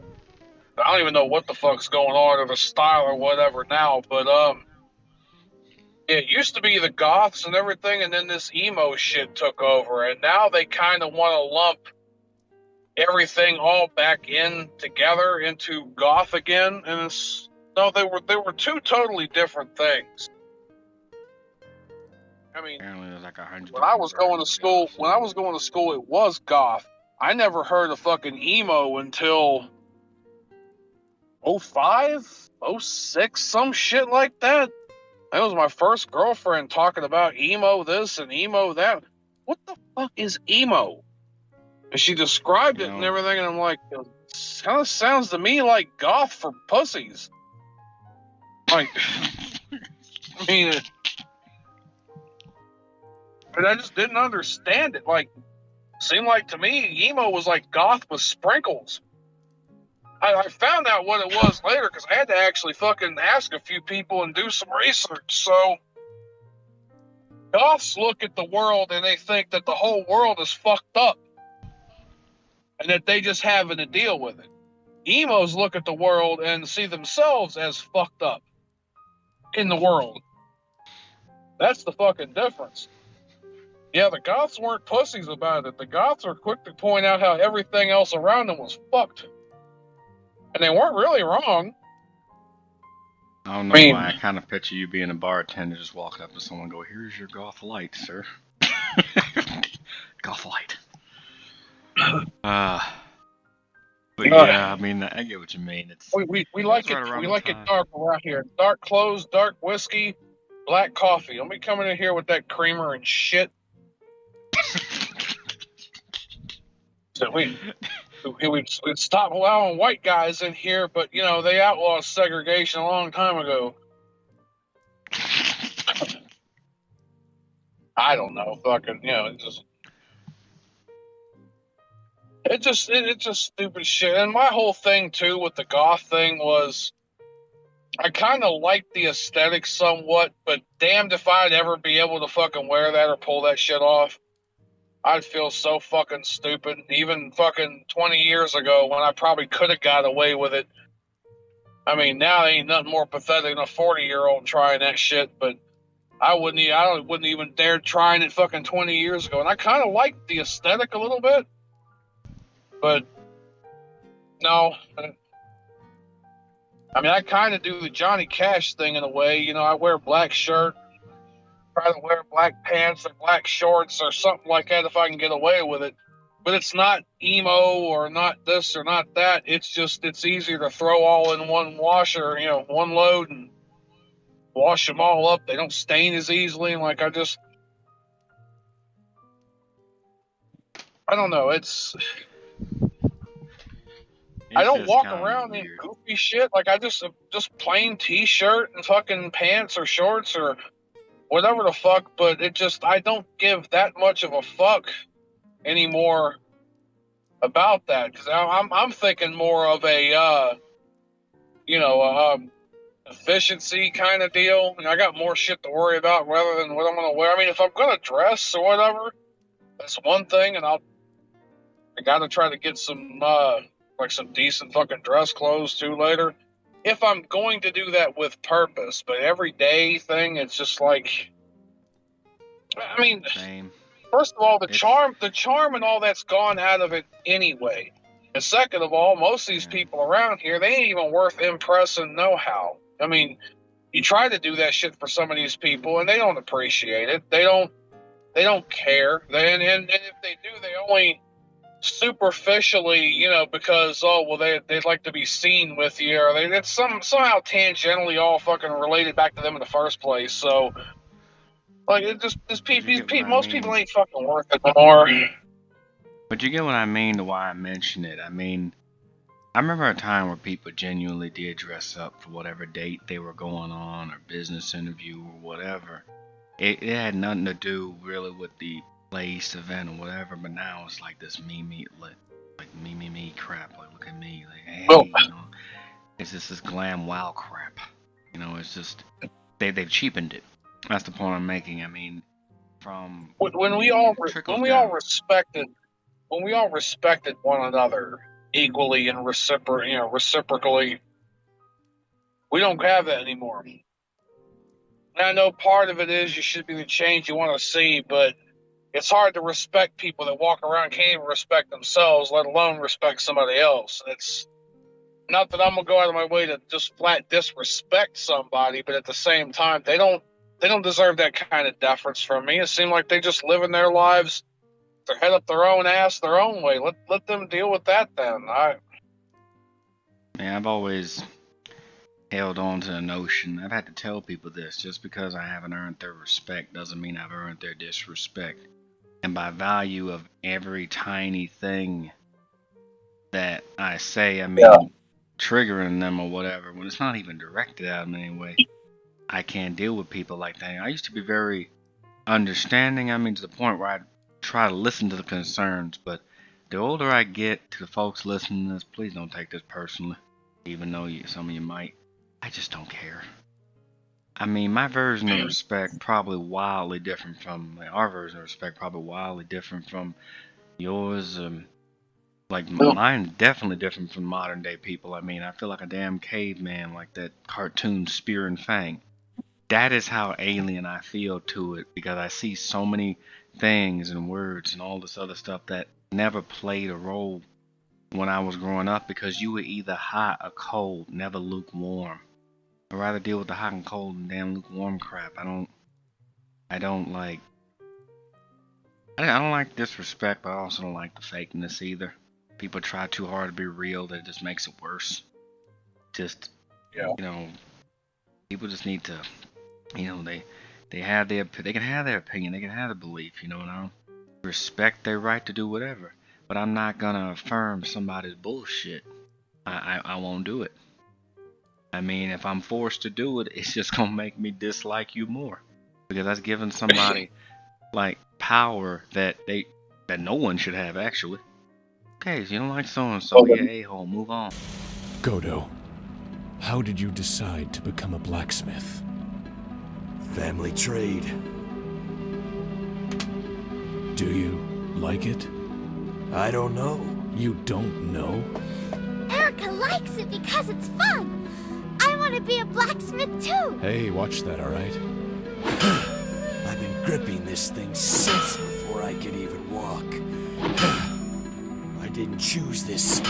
This is who I am. I just strike it. I don't think. I spent my youth desperate to forge a better sword, become a more skilled smith. Before I knew it, I was old. I don't even know what the hell I strike the iron for. But there is still one thing I like about it. The sparks. I like seeing sparks. Breathtaking. Life. Bursting before my eyes for just a moment. My life.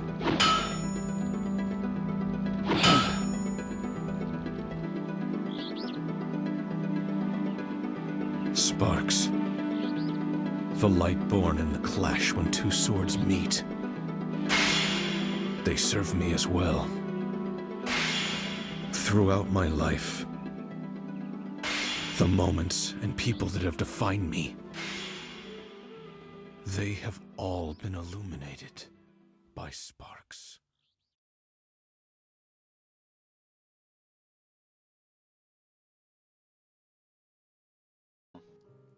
Got people To be dedicating honest, it whole was never channels. earned. They wanna demand respect over some arbitrary shit that they either, well, but that they, some shit that they've clung on to because they can't quite accept who they themselves are as they are.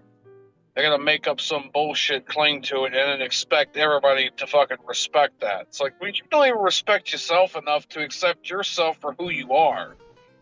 No, you want to switch everything to fucking easy mode and then bitch at everybody that don't fucking accept you because you couldn't accept who you were, so you had to change. Like, I don't know. Yeah, they sit on the top of the junkyard heap, you know, ranting, raving, and barking at everybody that walk by. And thing about it is, they might win some battles that way, but eventually, time passes, things get old, and no one cares. I've seen this before, you know, a bunch of smart-ass people in their teens, 20s. I've yet to encounter one that wasn't crying by the time they reach mid-30s and up. It's always tears. Never, like, it starts with like a weird bitterness, like the Grinch Stole Christmas. It starts like right around that. And then it leads to just them bursting into tears, just at total random. I've seen this shit. It's some... You're never really quite ready for it, you know, because they realize they done burned every damn bridge possible. Nobody's willing to really do nothing for them like that, and it doesn't even matter whether they were right or wrong. It's just everybody's so tired of the you know, the theatrics, to the point where it's just like, okay, we leave so and so alone. Why? We'll find out why in the next episode, you know. It's not even worth it to engage anymore. And yeah, the people who watch this, please stop being needlessly disrespectful to other people. Like, 'cause even if you're right, just accept it what it is. Some people are not gonna change their opinion on things. And honestly, when I see some of these, like these hate channels, for example, if someone like dedicated an entire channel to hating my guts, or even so much as 2-3 videos, I would deem that person to be crazier than anything I've ever joked about. That's crazy. Cause I mean, just a hate channel. I mean, all the things you could be doing with your time, you do that. I don't know whether that's a sick form of flattery or some love obsession. I mean, then again, there are people that receive love letters in worse places. Yeah. Imagine being that devoid of, I don't know, self-respect, self-worth, fucking, you know, whatnot and whatever, to basically fill that void with the hatred of somebody else. Like, can't find nothing else to do, so I'm just going hate on Fox. Like, what the fuck? Like, I mean, that's the crazy part about it. And they act as if they're dealing some form of damage. It's like I've seen like little YouTube videos like that before. Well, it was at this precise second, somewhere between 5:05. He was fucking wrong. Okay, maybe he was. No. And this is why we're gonna make 10 8-hour videos about it. Because he was wrong. If he was wrong about this thing, what if he's wrong about everything? What if the universe really is an asshole? It's like some fucking, you know, what's those name? Like the question from fucking Justice League. It's just like, I'm halfway expecting the manifestation of this dude to just appear out of nowhere when he was digging through Supergirl's trash. He goes, wait, she was like, you were digging through my trash? Please, I dig through everyone's trash. Yeah. Come on. Who would gain from all this? Who indeed? What does any of this have to do with my dreams? If I'm right, you're part of it. You're going to need my help. I'm going with you. Hold your horses. No one asked for more help. This whole trip might just prove the kid shouldn't eat nachos before bed. Peanut butter sandwiches. How did you... What? Do you go through my trash? Please. I go through everyone's trash.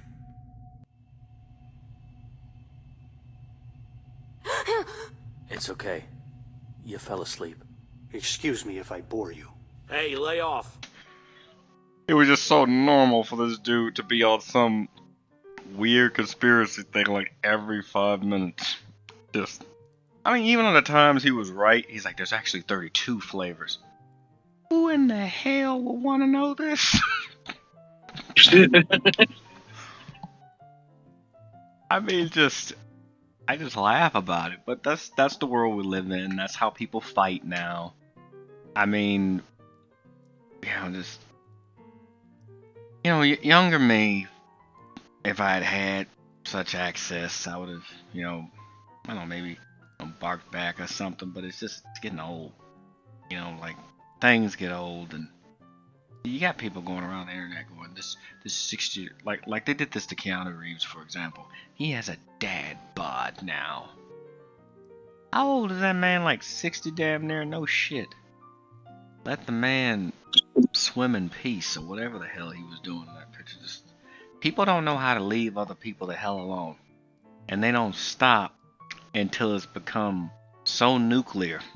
And some of them do it on purpose too, for views and all this other shit. They don't stop until it's become so insanely nuclear to where it can't be reversed. And they get off on it. And so I avoid people like that. I had a friend, motherfucker, was on every damn form of social media. Same dude, I think it's like a people problem.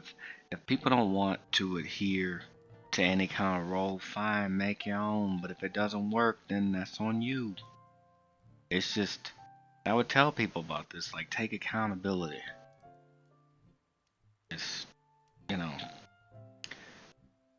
that's the thing I'm on a lot of time, and even with the project that I'm working on right now, and maybe that'll be a separate thing in itself. I can't wait to show the viewers this. Something I've been working on for about a little over a year, and I hope that it's enjoyable. I'm just gonna get this out of the way right now. I mean, I'm sure I'll probably be saying this again, unfortunately, but if you like it, thank you. If you don't, then you don't. But please do not drop a paragraph speech in that. I'm not gonna read that. Like, I felt like there should have been more backhands in here. I felt like there should have been more basement. Oh shit! Yep, there we go. That's the whole thing. Get that teed off. I don't care. I mean, like, there's a thoughtful comment, and then it's just overboard. You got the grammar. People all over the place. I mean, that's another thing I didn't understand. Like, when the hell did we reach this weird point to where everyone's trying to correct the grammar on every comment? I mean, how depraved somebody gotta be? They're scrolling down the thing like, he misspelled the word mofo. Damn him. Well, he obviously got a rise out of you at that point. Shit. I mean, we're going trailblazing that.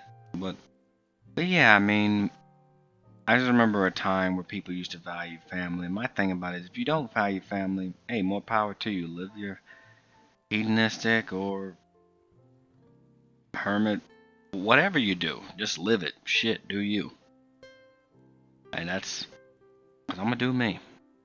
And that's what needs to happen. A lot of people complain that we have too much individuality. I don't believe that. I don't believe it's due to people being too individualistic. I believe it's just due to people not doing that. I don't think anything about this falls into the category. I mean, to be selfish is not inherently individualistic. You're just doing, especially when you're just doing it for the sake of doing it. Hey, I just screwed over them. Oh, you also screwed over yourself. Pikachu face. I mean, this shit. I don't even know what to call that. Just, I don't know. What are your thoughts on this? I've been like raving for a while with this. Oh, I mean, pretty much on the same page you are. I'm just.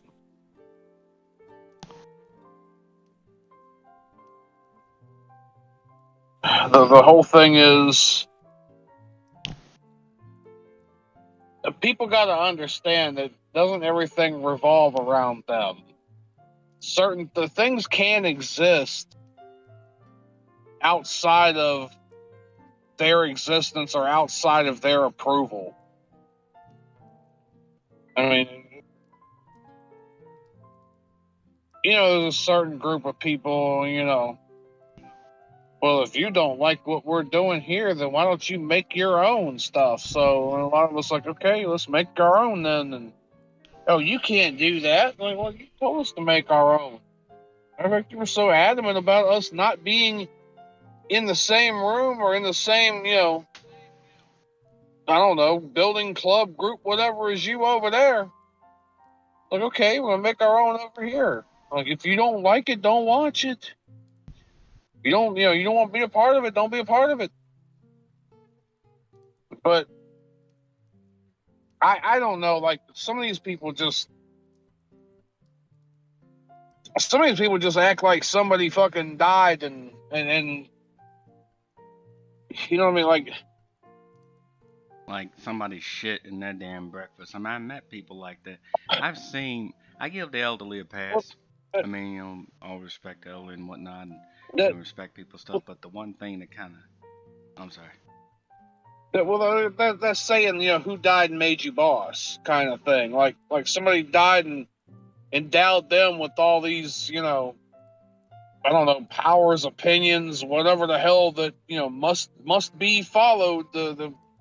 No, who died and made them boss? Like, I'm sorry, it's not all about them. They want to lead something, but they don't want to deal with the freaking consequences. People know of the concept of being a leader, but they don't want to actually deal with it. You got people that really believe that they are or have been bestowed that type of thing. I get we all have bad days.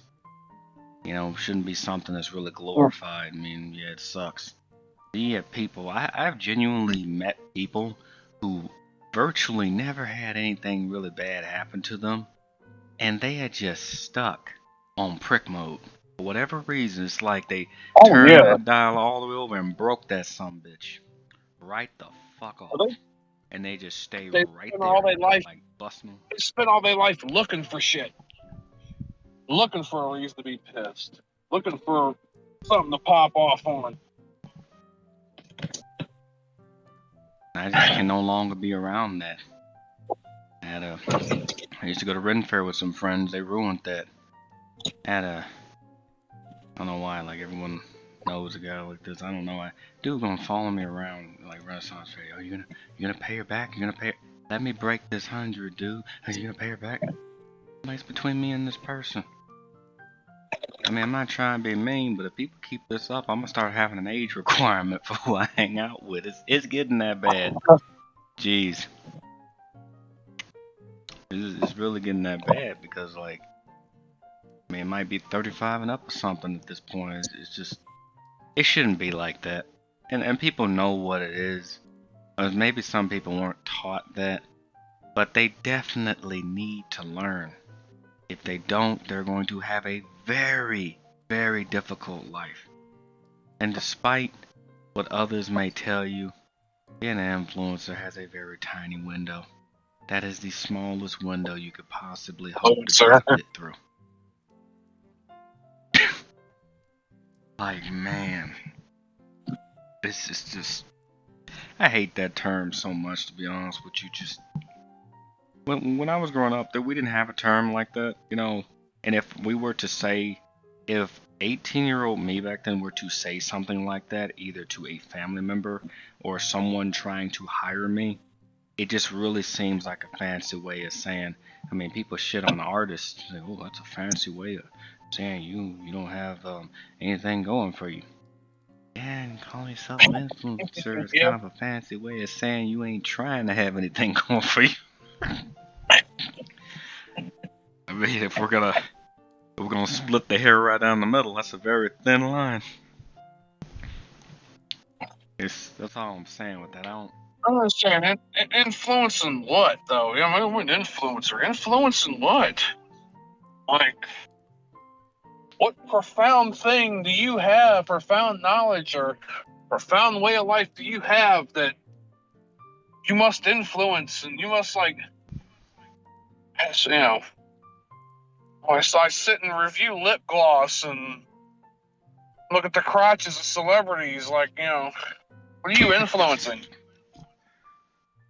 Your cleavage? Like, I mean, that's the thing. I never got so an how many answer for times you that. can jump on why this do- trampoline in this sports bra before your tit flies out? Like, I mean, that's the thing I can never quite figure out. What the hell are people like? I've asked this question to even would-be influencer. I never get a straight answer for that. Like, what do you influence? What do you mean? What am I influencing? Yeah. What is your main goal there? To get people to see that this is a good way to be. Okay, well, why do you look unhappy as shit daily? I mean, is it not working for you? I mean, like, is there something you'd like us to know, Mr. or Mrs. Influencer? Is there something you'd like to kind of dole out there? explain, yeah, well, I'm just like, explain that to me. Okay, why is this a good way to be? Please extol the virtues of your way of life, oh great one. Man, this reminds me of that damn term life coach. I mean, that's right up there too. I'm sorry, I know people say this online, but I have a little bit more respect for the influencer. If I'm ever sitting down and I ask someone like, well, "What do you do?" I mean, you engineer, you whatever. No, I'm a life coach. I will dead ass look at that person, get the nearest coffee, take a sip of it, stare at them again, and they might even ask, "What are you doing?"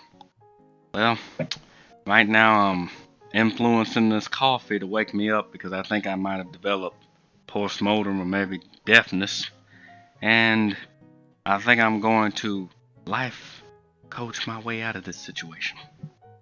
That is not a good look. That is a very crappy thing to tell someone in passing. It's so scary that the fact that even when I hear it, I feel like I'm losing money.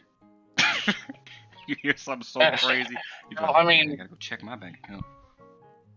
I don't know what's worse. This whole life coach, or I'm gonna teach somebody how to live, or the fact that we're to this fucking point where people feel like they need a coach to tell them about life. I mean, for the most part, for all intents and purposes, wasn't this supposed to be, you know, our fathers? Yeah, last I checked, it was a father's job to teach at one point, or a parent's job or something, because I've had to quite literally cut people like to the quick almost before they even come to me with that. Because they'll, like, it's weird. I've had friends my age and younger try to talk to me from the perspective of a parent to me when they're the same age as me. It's I can't explain. I mean, it never happened to you. That's weird, isn't it? When somebody does that. Like, I kind of just look at them. I get them this weird look. Thank you, senpai. I will never go unnoticed again. I swear I'll never roam again. What the hell is wrong with these people? They don't even have their shit together, but they're gonna conduct you. And word to the wise, to the people, and I'm not judging you where you go, who you listen to, what you do, whatever. But think about this for about a moment. Why would someone be interested in air quote life coaching you or influencing you to your benefit? What actual thing do they gain out of that? I mean, apart from getting paid, maybe. I mean, do you really believe they're gonna go on and just, I feel so good inside? No, it's, there's an old saying, learn how to cut your lawn before you tell me how to cut mine. It's really crazy, but a lot of people need to be told that, because I've had people try to patronize me at things that they don't even do, things that they don't even care about, things that I might not even care about. I just said it to be saying it, and they jump on it like a damn frag grenade every time, chest first, like Captain America. Yeah. They act like they're just Captain America in life, pretty much. Ask them, jumping on every damn grenade possible. That's my issue with a lot of that, and it's It's crazy. That's why nobody learns anything. And so, I hope that someday, I know I'll probably be an old man, and I want to throw this out there. For those watching this, this isn't us ranting, raving. This isn't one of those speeches. It's not like a post, boomer tirade or anything like that. It's just saying we hope that some normalcy is achieved soon. Because here's the reality of all of this. Someday, God willing, I'm going to be an old man. And I would like to be able to look back on my life and say, I have a few regrets here and there, but it was mostly somewhat enjoyable. And if you can't do that, or you're living in constant fear of that particular moment, then I suggest you get right with yourself. Don't take our word for it. Go look in the mirror and get right with yourself, because life coach shit doesn't work. I can tell you what's good for me. I cannot tell you what is good for you. Neither one of us can do that. You shouldn't allow someone to do that. It's great to be around people and inspire you and go, hey, this is how I did it. But, it goes along with the unspoken rules and stuff, and this is what people have forgotten. This is what irritates me. There's no more sages. We eliminated them. We pushed them the hell out. Pushed them right off a damn cliff. Yeah, there was a certain code of conduct. We had a certain, you're right, unspoken rules, unspoken conduct,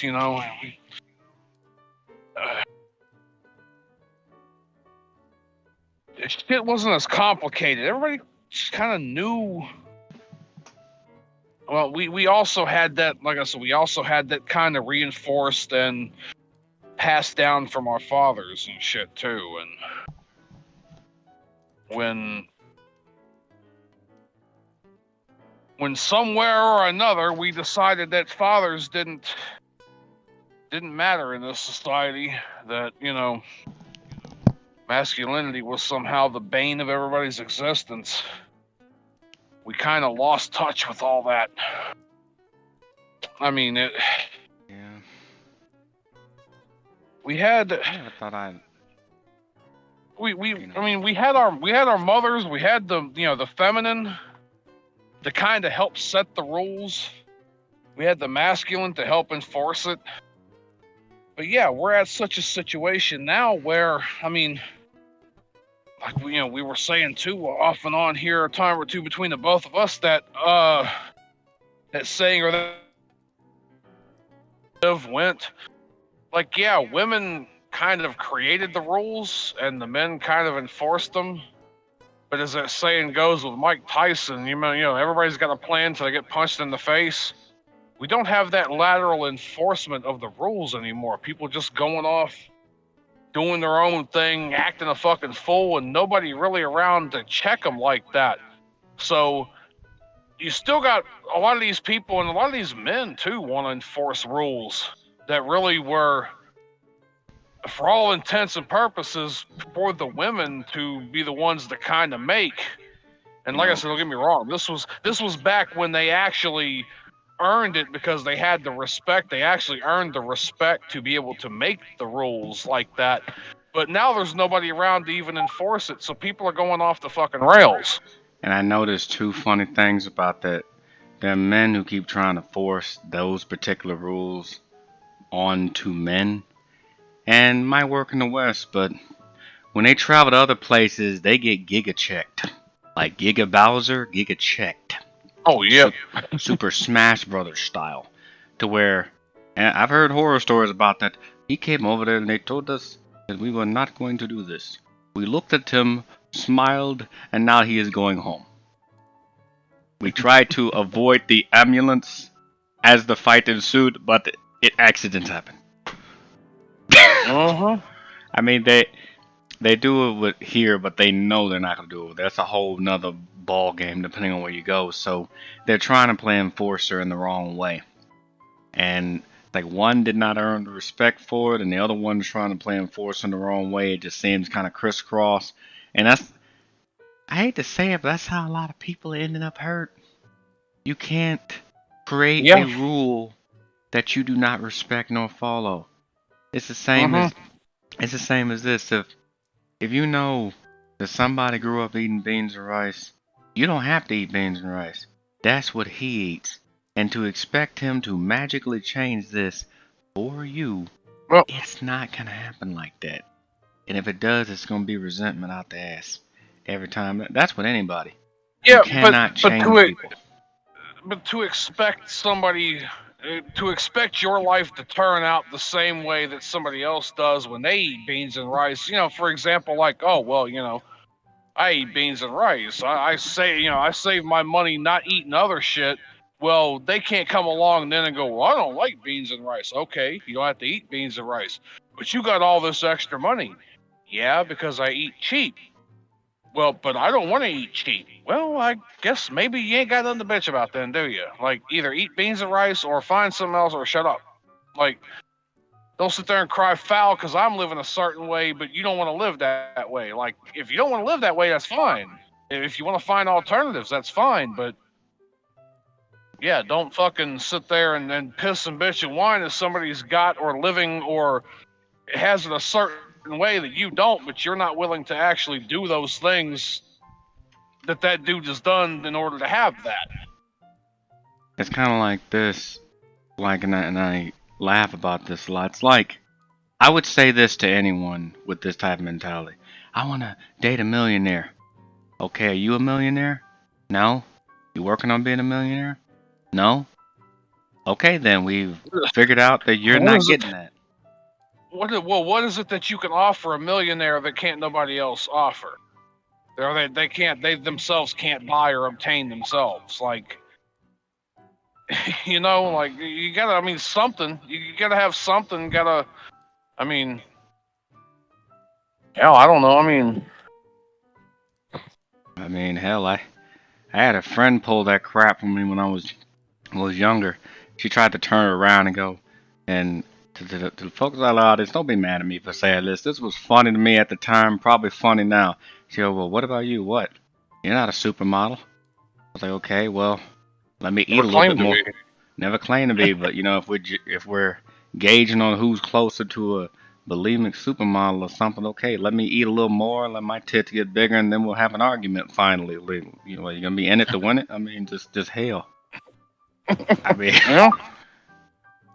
either you in the competition or you're not. Simple as that. You can't have one foot in one battleground and then another foot over here, and then like trying to. That's like trying to ski with two boats. Okay, nothing bad gonna happen. Yeah. My foot in one boat and my foot in another boat. I don't think anything bad gonna happen going top speed. Yeah. Hell, you know, I laugh at it. People really do need to kind of stop being delusional and kind of live within their reality of what it is. Because it is what it is, and we were who we were. Well, I mean, this goes back to what we were saying earlier too. What I heard somebody else saying is that for some reason or another, we're down to a point in society where everybody thinks they're the fucking main character. They're the movie star of their own fucking movie, and they don't realize that no, you're just a player in this big cast of fucking shit. There's no main character. There's no like. But everything's got to relate to or pertain to or have something to do with them in some way, shape, or form. Whether it's, you know, whatever anybody else is doing, well, then they obviously must be doing that because they want to spite me or they didn't confer with me first. Or like, you're not that important. Not you, you're not that important. You're not, you know. I had a joke for this. Again, it goes back to who the fuck died and made them boss. Like this is what I laugh at. I used to make a joke when I was younger. I had people on the floor laughing a long time ago, back when Dragon Ball Z was even more popular. I said, man, because there was this chick that freaked out and cussed out this guy at Comic-Con, and this is back when I was like in full cosplay outfit.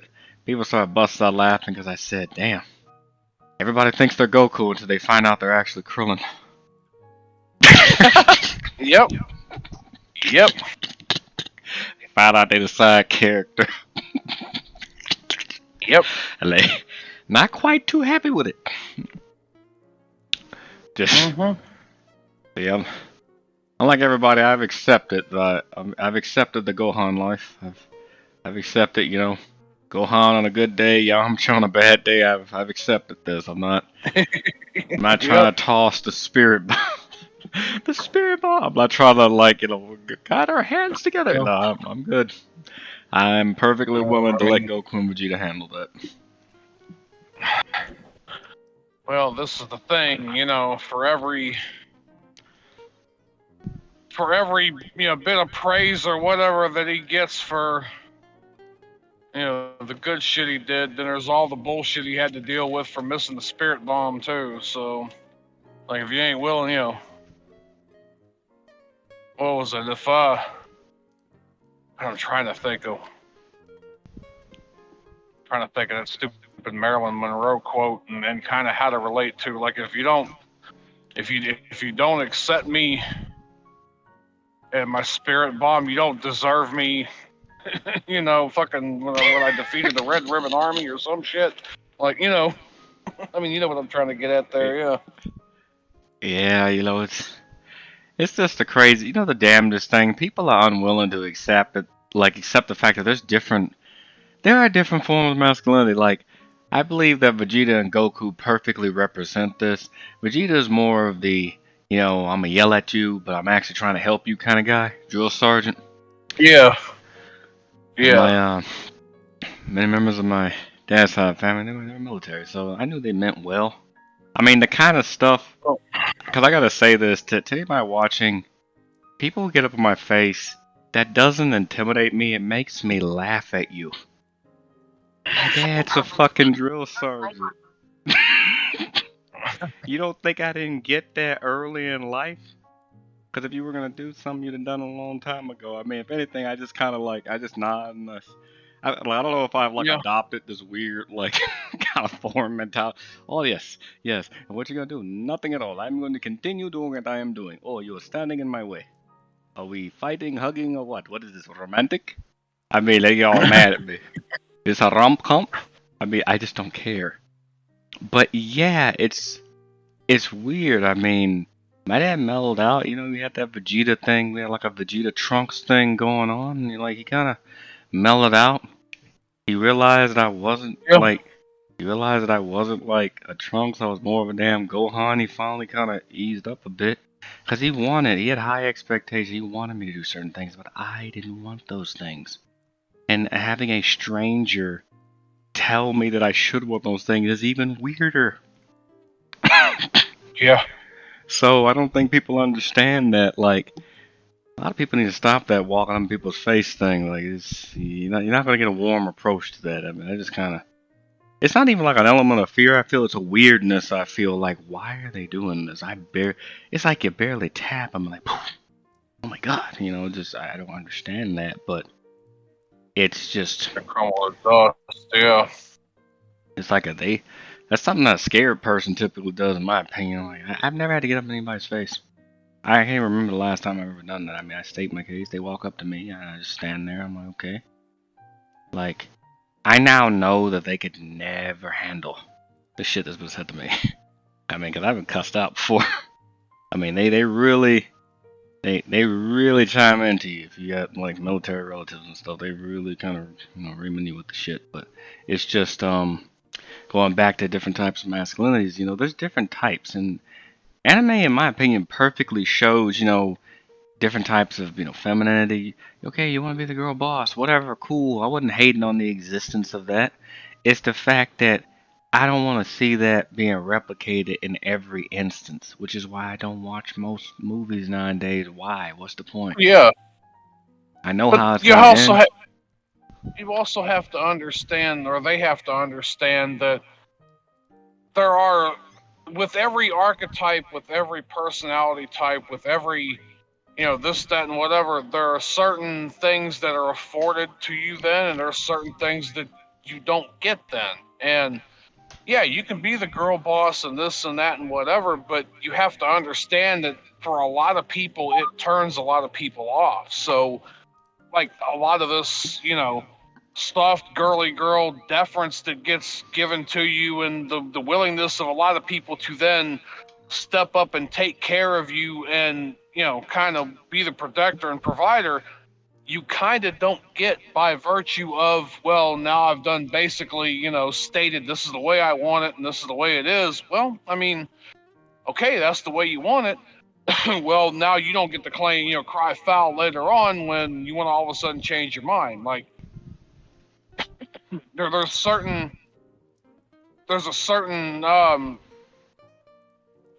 criteria, there's a certain thing you've done and set yourself up for that now there are other things that just aren't going to be afforded to you by virtue of you making the decision that this is the way you're going to live your life.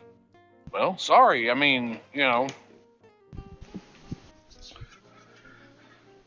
Yeah, that's the thing, you know. I mean, hell, this, you know, as annoying as the character Cheat she was, I have to give her at least 1 point in one particular thing. There were times when she got mad where it was quite legitimate, you know, like, because it had to do with the family's protection. It wasn't an act of selfishness. I can respect that when it's for someone else. I mean, she kind of represents that old school kind of thing. Like, look, we need to go to a tournament. We need money. We need food. I mean, like, the only time I ever thought Goku should have cussed out was that whole get a driver's license. Like, bitch, I can fly. Well, I can't. Oh, yeah. That sound like a you problem. Shit. Oh yeah. Oh well, that was a shit show and a half. Because didn't Vegeta try to get his license too? Yeah. That was a shit show and a half. Cause hell, I mean that was the whole thing. It didn't make no sense to me. She said, "Oh, you need to grow, cause I need a car for groceries." And I'm like, "These two don't shop." And she, well, we can fly. I mean, he even mentioned it. We can fly. Well, I can't. I'd have told her, okay, that sounds like a you problem. Hell, at that point, I mean, got a better chance to teach you how to fly than me getting that damn car. I just think, you know, I respect people that prioritize the family in a healthy way, but if it's out of pure selfishness, guy or woman, I'm not going to respect that. You're not being a boss when you all about you. Yeah. It just comes off as weak and uninventive. And it's not something I mean, yeah, they could be that in their own regards. I mean, but to all the people who really promote this, you know, boss thing, consider this for a moment. If you're this mighty, all-powerful boss, why do you need other people to be on your program? I mean, can you just do well without it? Why everybody else gotta get with the program? You are the program, right? Yeah. You know, at that point, kind of start questioning the power structure at that point, and the forces that may be. But that's the whole thing. But I can say, because I know I trailed off a bit, that anime did have its values. We gotta give it. The anime taught me more values than any of the other damn shows growing up. I mean, especially. Yeah. I can't think of anything else. I mean, kind of like, you know, at one point we really got to do a deep analysis on Inuyasha. I just not thought of that. Damn. Oh no, we were talking about it. It just I had to finally finish it after all this time, and I did finally watch the last of it. Yeah, one of these days we should just do a deep review on it, because there's a lot of stuff about gender, or just character development in general, that could be easily displayed in that. Like, my favorite character to this day in the Inuyasha series, I like Shippo and Moroku. They had a good thing going.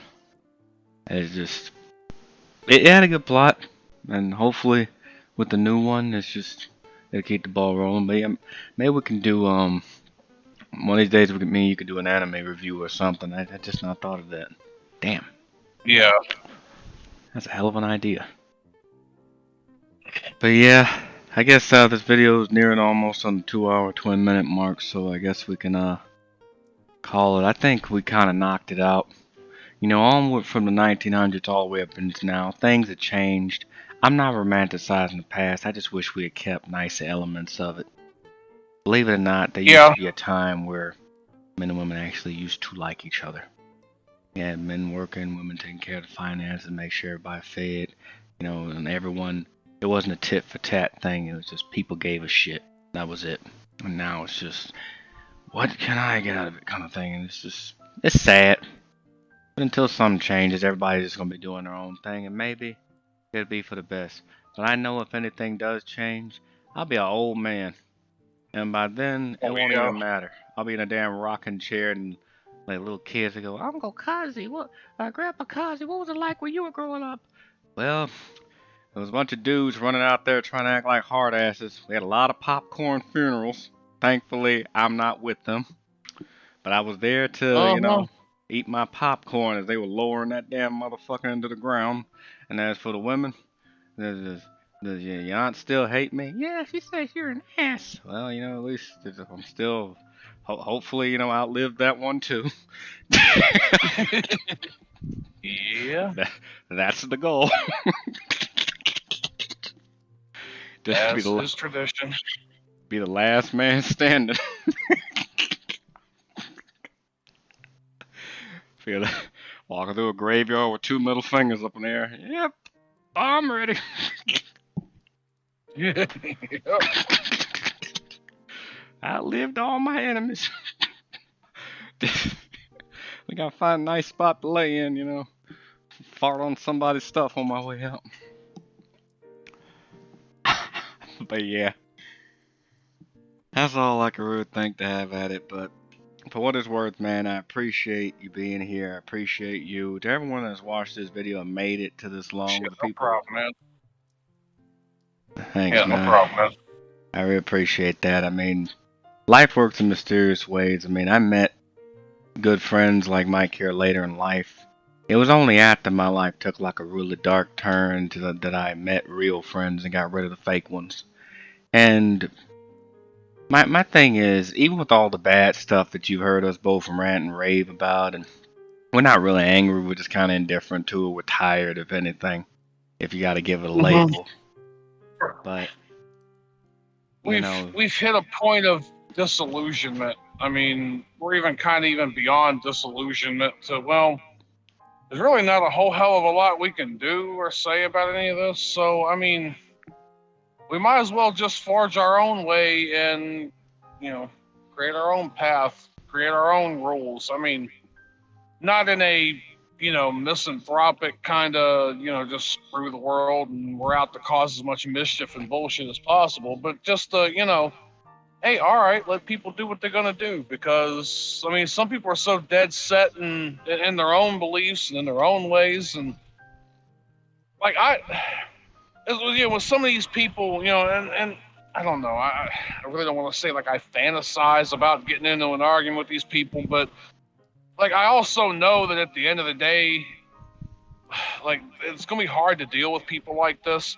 And my whole thing is, and I'm gonna tell them, because it's the way I feel. Like, look, who died and made you boss? Who died and made you supreme? Ruler over everything. You ain't shit. I ain't shit. Like, I go sit here and tell you all this. I ain't shit either. But, at the end of the day, I ain't shit either. It's just, I'm trying my best to get along on this mud ball whizzing through space like the rest of everybody else. At the end of the day, I want to get through this, with as little bullshit as possible. Have as much fun as I can. Without going overboard and, neglecting the important things in life.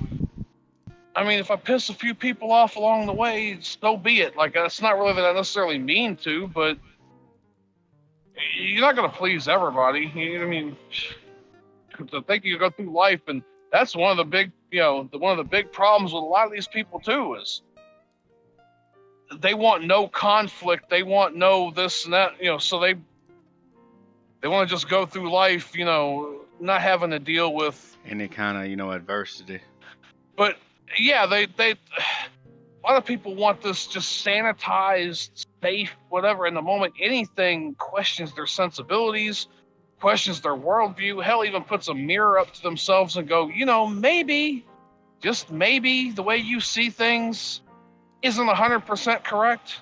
Like, maybe there's some room here for, like, hey, maybe you could be wrong about a few things, perhaps. Oh no, these people fucking lose it. They want to tell everybody else how to live. They want to tell everybody else what to do. But, you know, it's something people try should that shit on consider. them. And they can't handle it when it's thrown back at them. You know, it's something people need to consider. I know me and Mike, we say things that may trigger or offend people. I understand, it's all in good fun. We don't really hate nobody, but by the same token, consider this for about a moment. Sometimes people can go out of their way to air quote not be offensive to where you actually are. And I want people to leave this video thinking about that. That's the bigotry of low expectations. That's assuming because somebody might be in a quote disadvantaged position that, well, all of a sudden that means that, you know, that means this, or that means it's like, I mean, the whole specific thing, this is what's ridiculous to me. Remember when they had that shit? You know, we had the, I'm gonna try to dance around it a little bit. The ice cream social back at the end of 2020. And they were saying that, in order to attend the ice cream social, you had to have an, a government-issued identification. Oh, but certain people in certain communities, well, they just don't have identification because they don't know where the post office is, or they don't know how to get to the post. It's like, then they people ask them, like, you have ID? Yeah, of course I have ID. You know, there's a certain people that out there that think you don't know how to get ID, don't know how to, like, function in society. And these people like, it's crazy. Like, you know, never heard of such. It's, you know, they really tend to believe that they're the ones, the great saviors. They have all the knowledge, and that people just, they're disadvantaged because they're so stupid and they can't function without them gracing them with their intelligence and their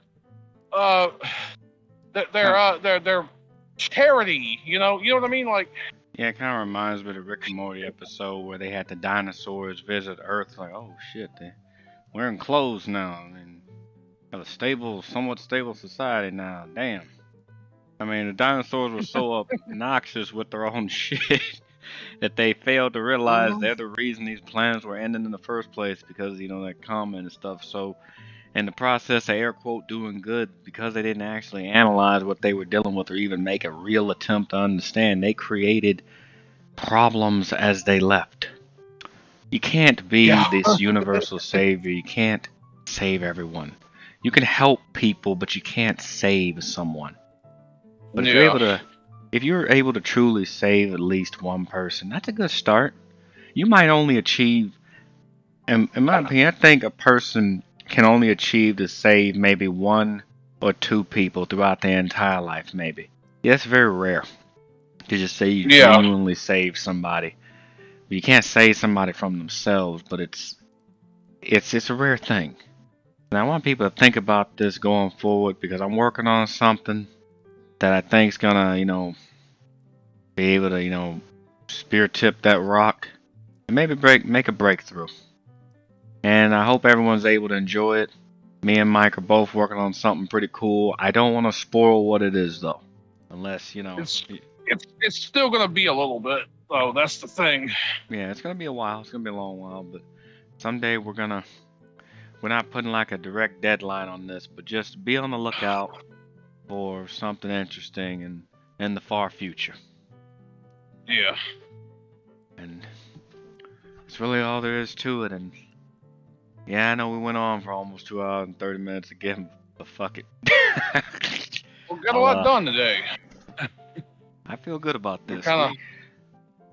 We kind of recorded this one right after the other one, though. I mean, by the magic of the internet and editing, you'll probably space them out. But yeah, we did both of these last videos here end to end, so. Yeah, back to back. I mean, so I guess collective almost 5 hours. So hell, man, it might be a record somewhere. But thank you, thanks, man. Like a lot, man. And oh yeah, no problem. I'll try to add some clips in this if possible, and get a good close in there for everyone. I'm getting into the swing of things, and I appreciate every viewer that I get. I may only have 50 something subs right now, but I appreciate anyone that comes by here and watches. And you know, more subs I get, the the more stuff I can throw out there. I mean, I'm gonna do it anyway, but you know what I mean. Yeah. But yeah. Is there any final thoughts you want to add in before we, end this thing? Not that I could think of, honestly. All right. Well, in that case, everyone, have an awesome. What is it? The 28th or something?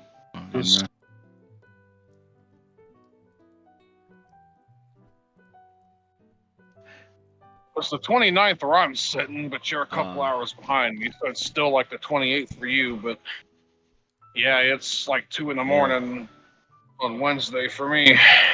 Well, hell, in that case, I wish everyone a pleasant 28th, 29th, possibly 30th if you, that far ahead. Yeah. And we'll be around. Hope I get these videos out in some kind of due time.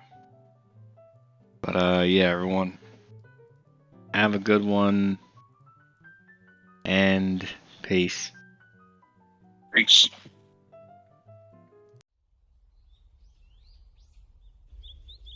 Shikamaru, what did Asuma-sensei ask you to do?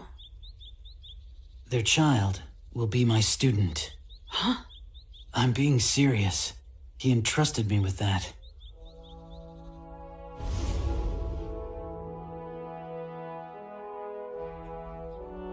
I heard about Master Jiraiya. Having lost my teacher just like you, I understand exactly what you're going through right now. But whining and sulking won't make things better. Face it, both of us are way past that point in our lives. What do you mean? Asuma-sensei imparted a lot of knowledge to me. Some lessons were important, some not so much. It didn't matter. The same for you, right? An infinite number of priceless things. So I think it's time for us to step up. How so? To stop being students and become teachers. It's gonna be a drag, but we can't keep complaining. Eventually, you'll be the one paying for the ramen, and someone will be calling you Naruto-sensei.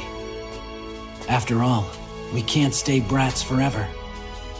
Not if we want to become cool shinobi, like the type of shinobi that Asuma and Jiraiya both were.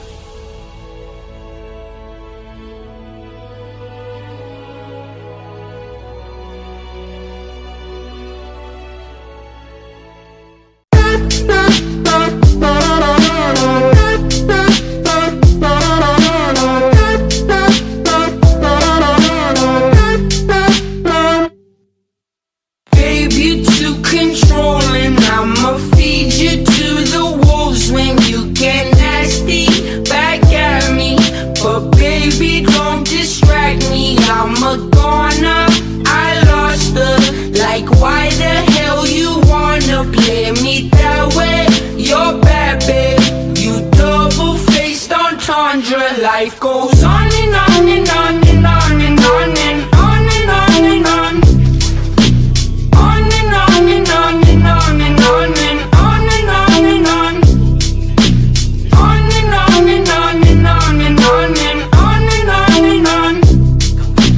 On and on and on and on and on and on and on and on. Babe, you best believe it, I'ma rip you up to pieces. I'm a lover, not a fighter, but I'll light this place on fire.